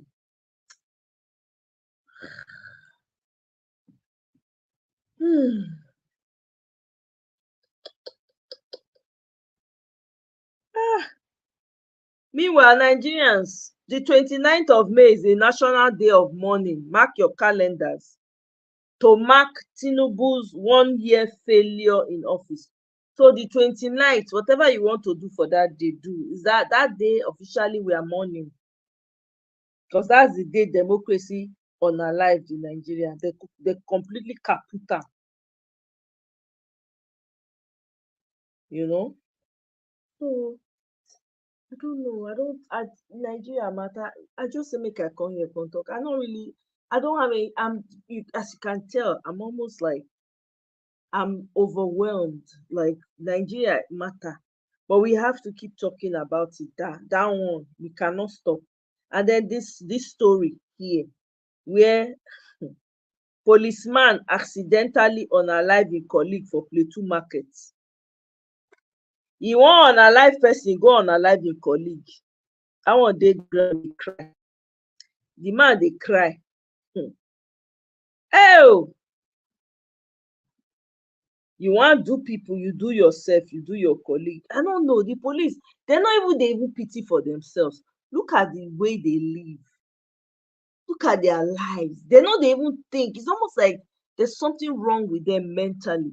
You know, that suffering and that whole mindset is messed up. Instead of them to join the people and say, no, we are tired of this. No, they keep using them against the people. They are the problem, all of them, including the Nigerian citizens themselves. They are the problem. Now here I go leave on my people.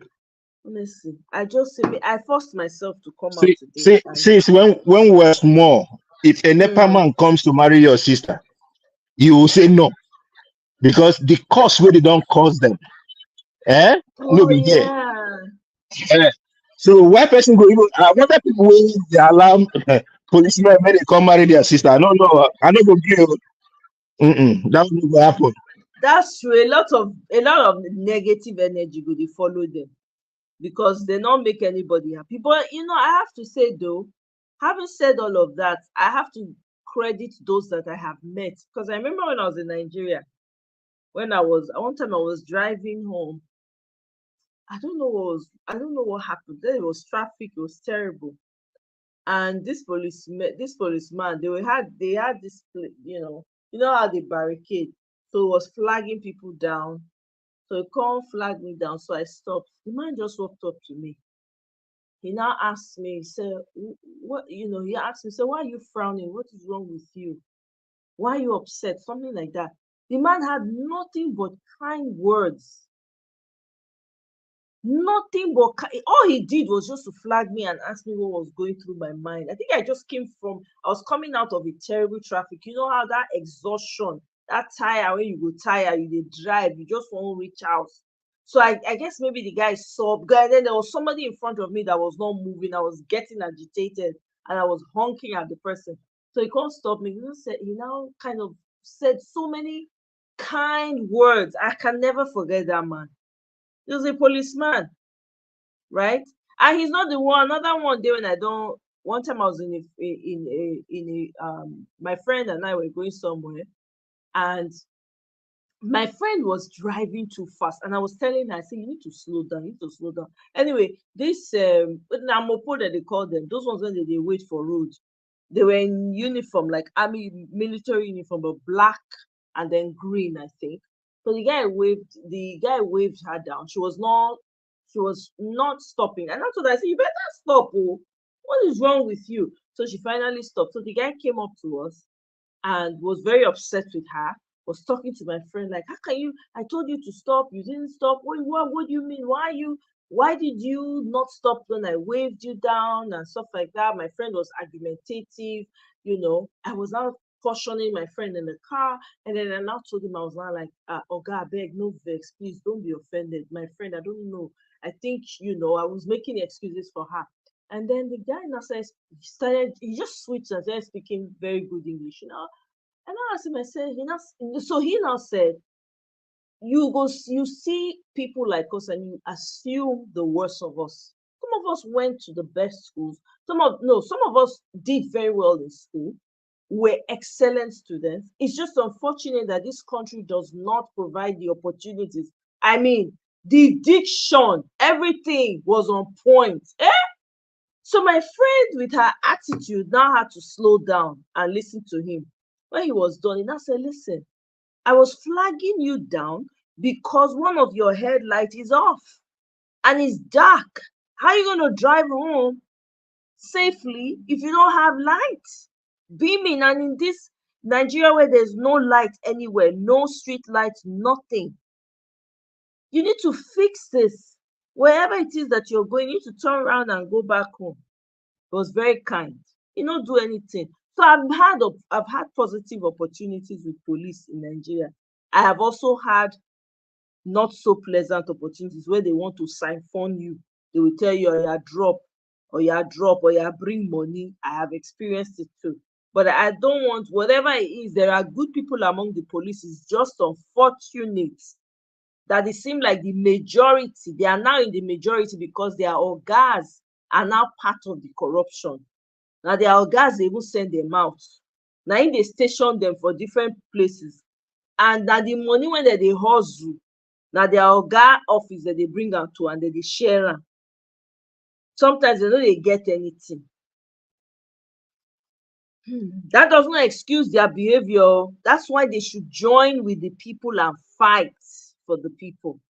That's the reason why, because what everybody is fighting for is for the common good of everyone. So everybody go they enjoy, everybody go get access, right? Including the military. So when we say military go back next office, go take over civilian position. It don't make sense. It's not done anywhere in the world. It's not. So Nadia, I talk and reach today. I beg. My victory, I know they are not my friend. Me, I kukuma know.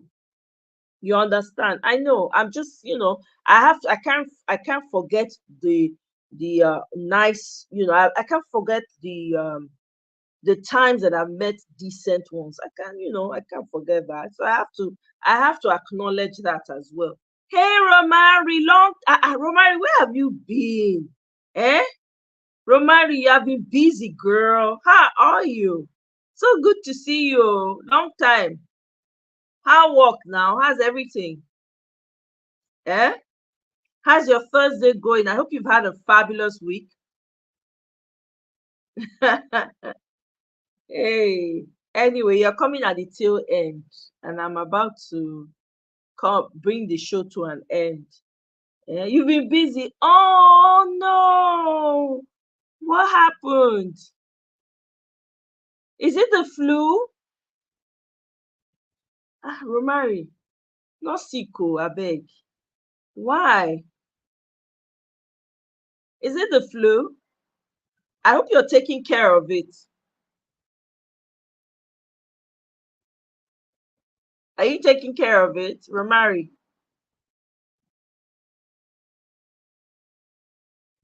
Please take care of yourself. Don't fall sick, I beg. This is not the time to be falling sick, I beg. It's never a good time to fall sick. I'm just saying, take good care of yourself. So let me read something that somebody said here about Wole Soyinka. Said, this man inspired me as a child. Oh, you got it from the students. I'm sorry. Ooh, man, and it's hot. Now hot season with this, so every kind of gem with all the travel. Yeah, I beg, take care of it too. Bele. So this man said, this man inspired me, talking about Wole Soyinka. He inspired me as a child. I woke up every day attacking my academics because I wanted to be like him. To see him lower his legacy to being a political dog whistle or dog whistler is sad to see, very sad to see. One would think that Peter Obi is Nigerian's current president. With the way this man is attacking Peter Obi, I hope Peter Obi doesn't contest next presidential election. His team is equal. What kind of nonsense?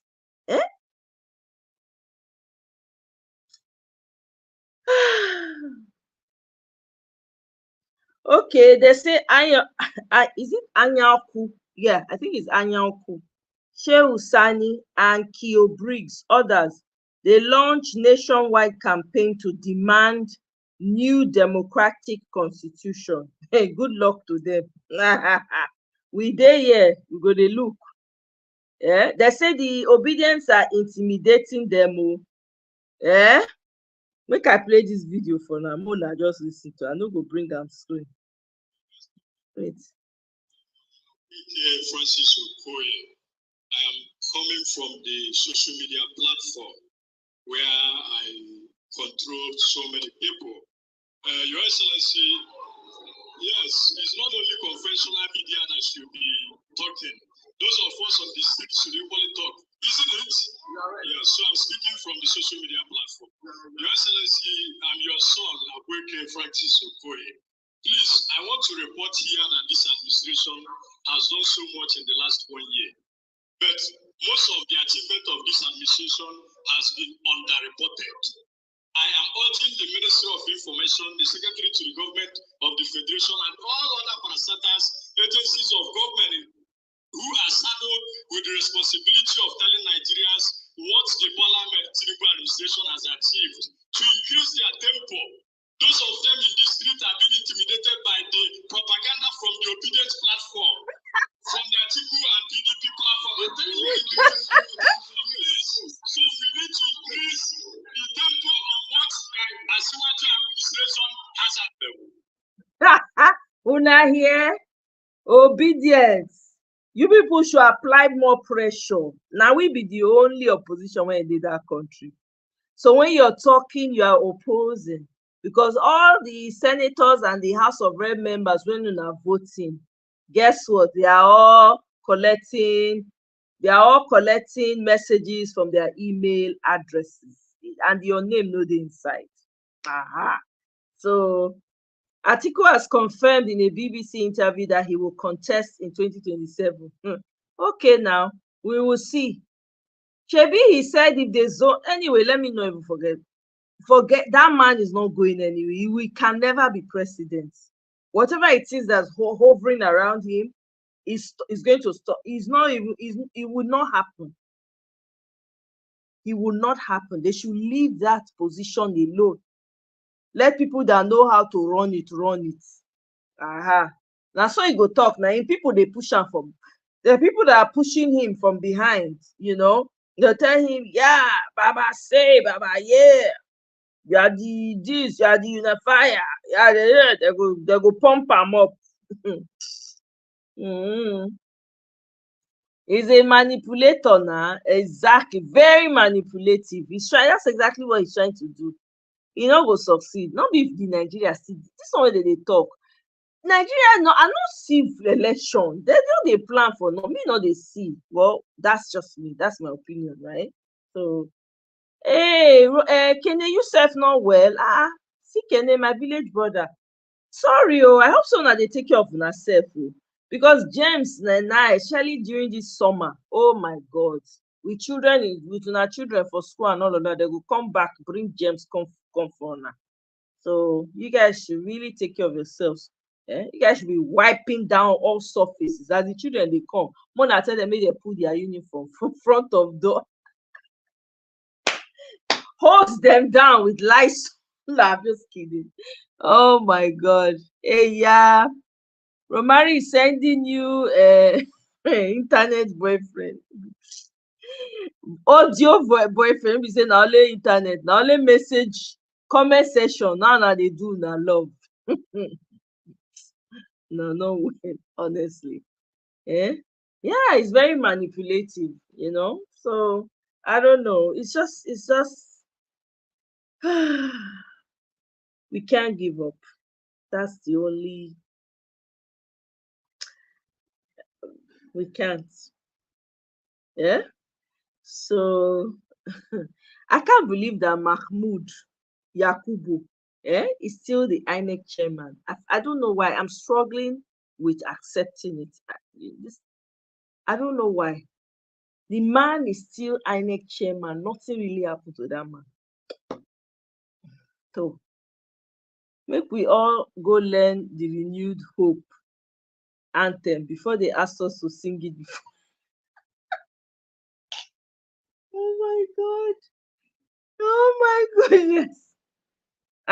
Well, you're your own, no. You're your own.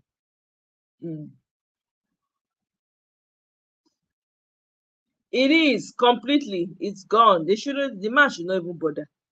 It's not going to happen. Atiku can never win. He can never be president in Nigeria. It will never ever happen.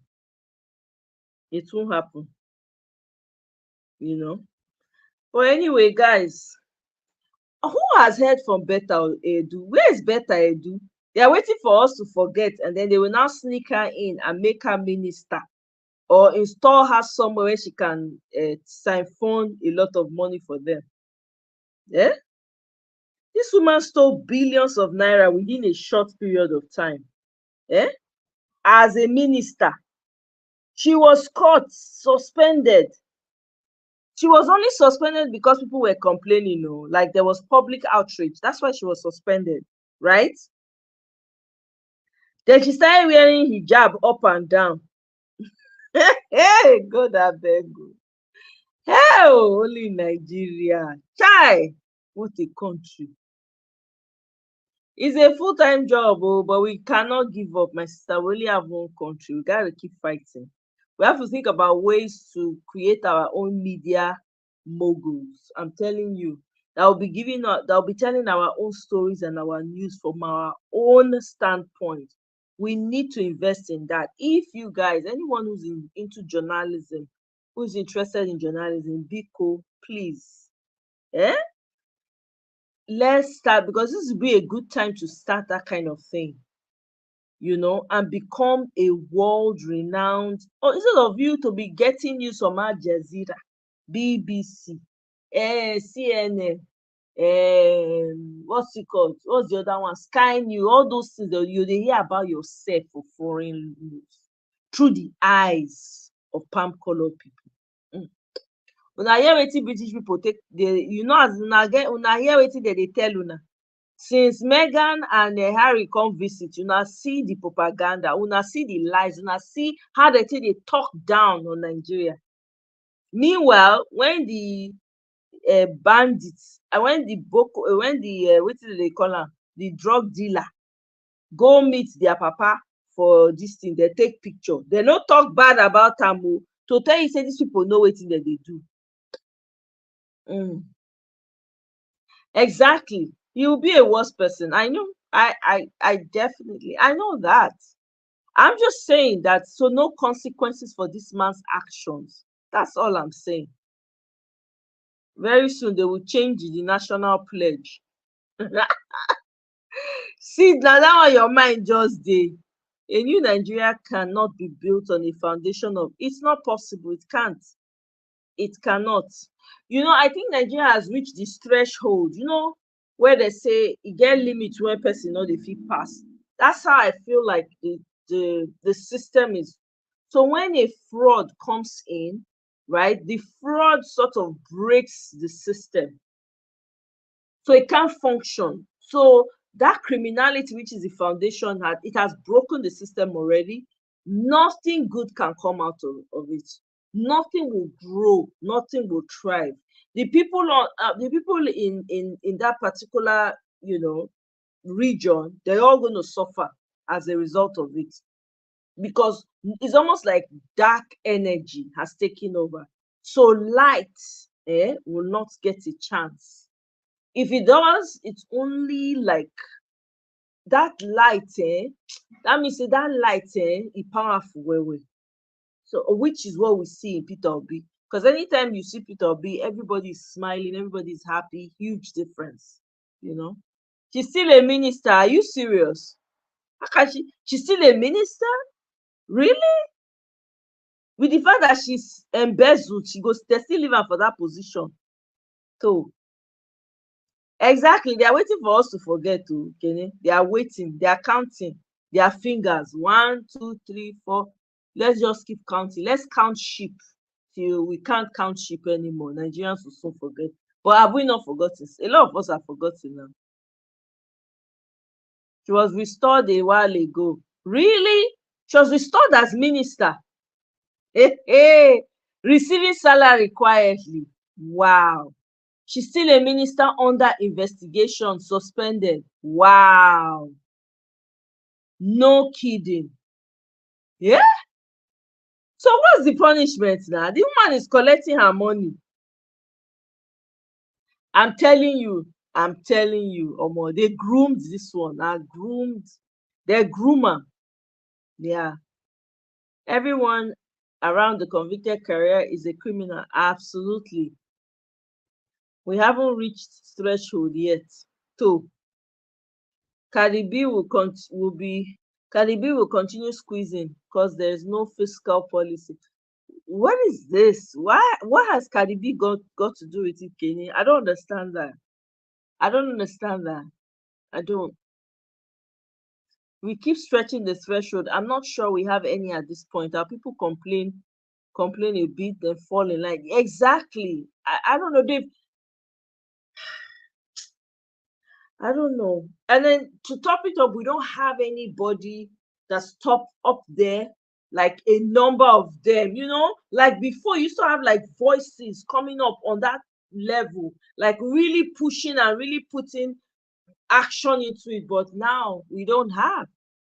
So even the people, they are too hungry, too tired, too exhausted, too sickly to even push back. That's the problem. Ibike say, I think we don't reach the part that said, "So help me God," of the national anthem. You guys are wicked. Oh my God. So help me God. The old one, though, you said don't debunk, they don't throw away that one and a new one now. You want to know Oyibo rights because your president, if Oyibo they talk to am like this, e go be like say you don hit jackpot now. So e be like say Oyibo no dey talk to am before. You all put it down. You know, say as say they hug Macron. If you see Macron, na so they run enter Macron hand like a baby. Ew!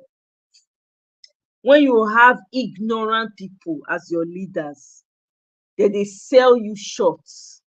Meanwhile, to your president, those people they be stars for your eye. Oyibo na him be the only thing. He's the best. Insults. Cardi B is the Cardozo. Oh, you guys gave him that name. Oh, I see. Now I get it.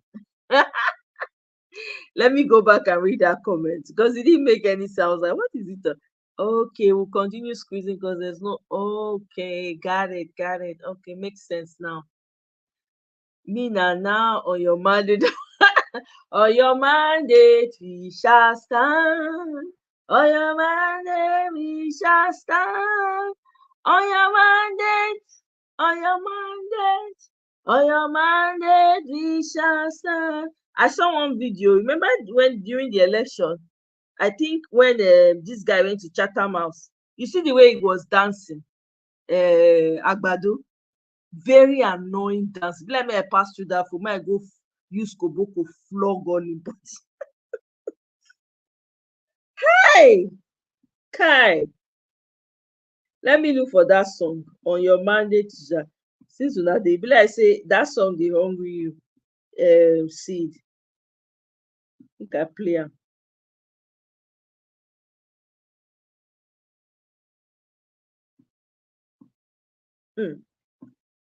Hey, let's see. Yo,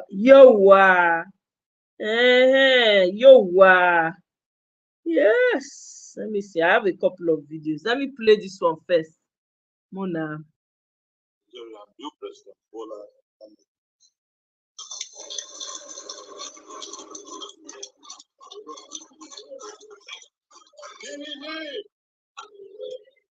On your mandate we shall stand.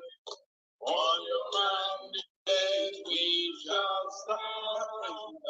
On your mandate, on your mandate, on your mandate we shall stand.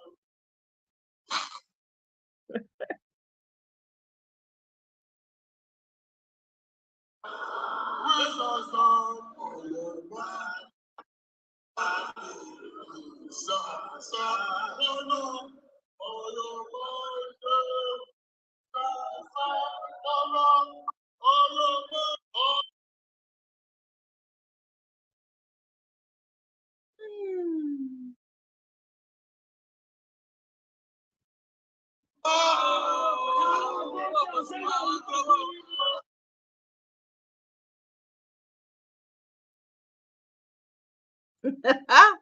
Hey, you don't hear the song. I hope you are happy, Seed. Yeah, so I just read it, Kenny. I just read it a couple of minutes ago. They realigned, because they found cables. Can you imagine? They did not, so that means they did not carry out any type of investigation on the soil. They didn't find out what they needed to find out before they even started the project. To show you how callous these people are, how devoid of any ideas they are. That one will become abandoned project. But guess what? They don't pay the money enter the man account when they go share for France when next he travel.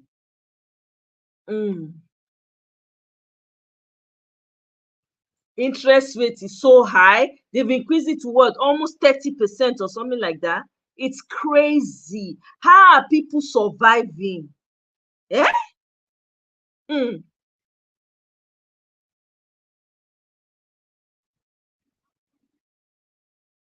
They said submarine network cable along the I read it earlier. Man, they trying to so break. Hi, oh my god. They're not they pour Fanta for the water. Abi now. Abi now. We'll continue to press them because that's the only way they will know we are not going to allow them. Exactly. Exactly. See the reason when that lady journalist was asking, right? And then he was busy gaslighting her. That's the problem now. Maybe the secret has opened. You never open now. These people don't know jack. Very empty barriers, all of them. Empty, but people, papa, people, husband, people, uncle, God forbid. Hey, God forbid. Kind of embarrassment. That's why most of them cannot live outside of the country because all the nonsense what they do, but they cannot try it anywhere else. Not only Nigeria, free for all. Yes, now that's it. Now that one, use that one to give them money quietly. You'll hear now, maybe people come ask about that money again. You go hear story. They go use story, take cover everything. Nigerian leaders are wicked, demonic entities, all of them. Wicked people. God forbid.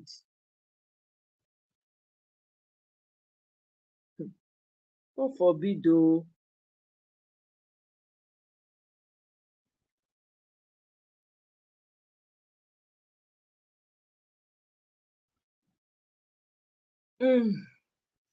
Anyway, guys, let me wrap it up.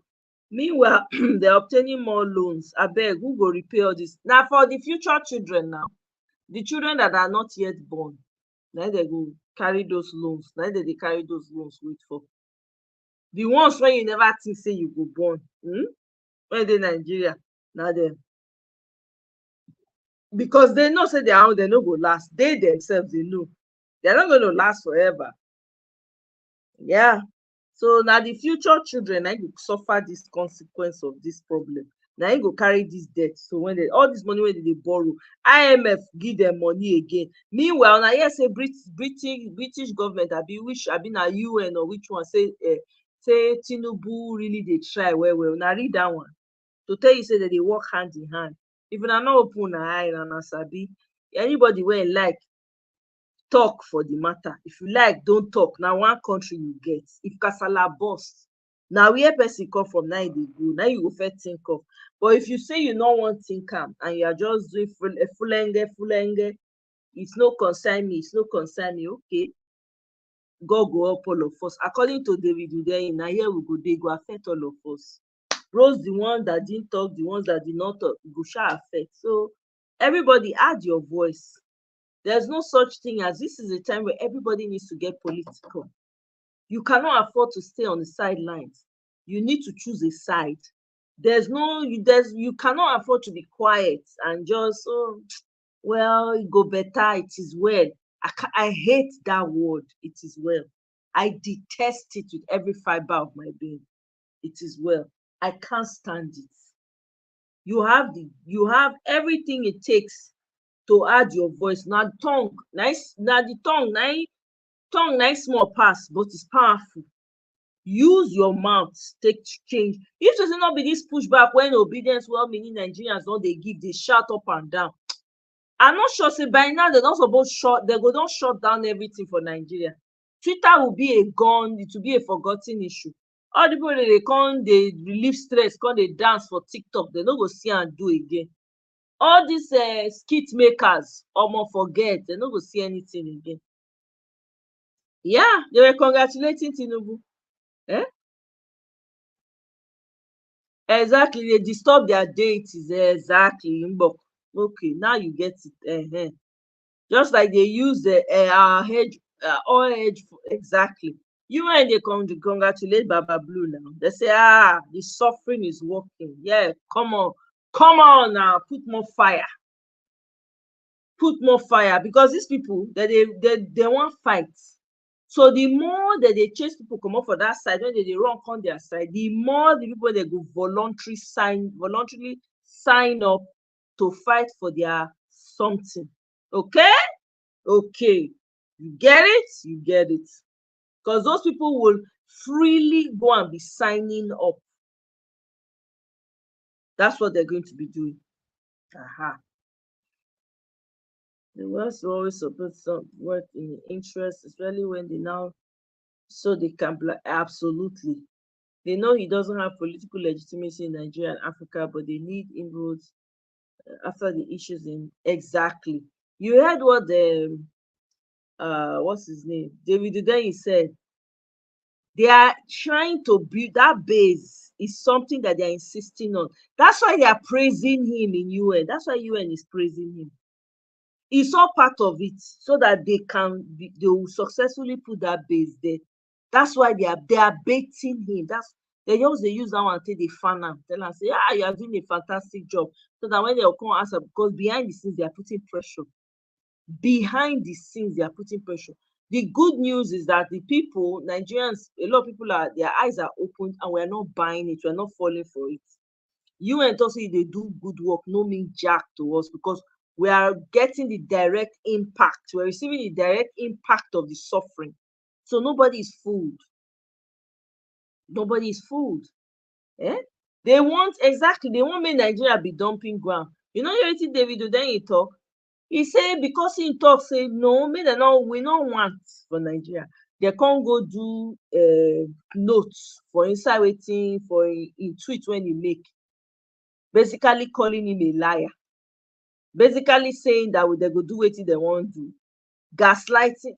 Mona shine na eye. In fact, let me edit this this thing. Abeg, make I add. I will edit it and add. Yes, what am I doing? Let me do it here. Edit it and add. Abeg, we don't want no. We don't want US base because we have enough problems. Nigerians say no to US military base because if you not talk, you're on your own. No, these people will come, they will do whatever they like because your presidents don't know better. They don't care. They are more interested in their pockets. What you concern them? If you like, may hunger on a live, you no concern them. As long as everything is working for them, their families are okay, they can hop on the helicopter and disappear if anything is happening. That's all they care about. Milk cup of Gary is 300 naira too. I'm not shocked. It will be 300 naira. My people, let me leave you guys, I beg, because my brain self is slowing down because it cannot it cannot take in all the Nigerian today, especially. It was a very, very busy day for me. I actually just literally forced myself to come out because I wanted to talk about some things. I'm not even talking with as much energy as I want to, but at least I did what I got. I did what I had to do. Mazi Prince, thank you very much for staying with me on the panel. I really appreciate. Yeah. Oh I know no, you're driving. no, Go what? ahead. No, I'm at home. I'm currently, I'm currently, Okay. I'm currently at home. You know, Okay. Oh, it's okay. nice. Yeah. Yeah. Thank you so much. I really appreciate. I'm gonna round it up now. Let me go and get some rest. Yeah. Thank you. Thank you so much, sir. Enjoy the rest of your So evening. you too. Yeah. All right, guys. Kenny, yes, so Kenny, take care of yourself, oh, my village brother. I didn't know you weren't feeling well. Nah. Eh? I beg you, don't feel, please. I need you guys to be strong and healthy. Take care of yourself. Eh? And especially this is summer, so you guys should be ready. Because those germs travel during the summer. All these children, when they play anyhow, they jump up and down, they shout, man, just make sure you have your Lysol or whatever thing you use, whether have vinegar and lemon or whatever it is you use. Just make sure you're wiping surfaces, wipe everything down. Don't let anything, you know. Romari, please take care of yourself. Oh, thank you all so much for coming and stopping by. See, thank you so much. I appreciate. Thank you. I'll see you guys on my next one. I don't know how tomorrow is gonna be like, but we'll see how it goes. Otherwise, I'll see you guys. Highly favored. My first, always first. Thank you so much. I appreciate you. Thank you for always being here. Thank you guys for liking. You guys are very good at liking the show. I really appreciate it. And for those who are sharing, you guys should share more. Share, share. And if you have not yet subscribed, please subscribe. What are you waiting for? So we can get this to the permanent site. That's the intention. Neka, my darling, thank you for stopping by. Chibike, thank you very much. I appreciate you. I'll see you guys on my next one. Take care of yourself. Bye.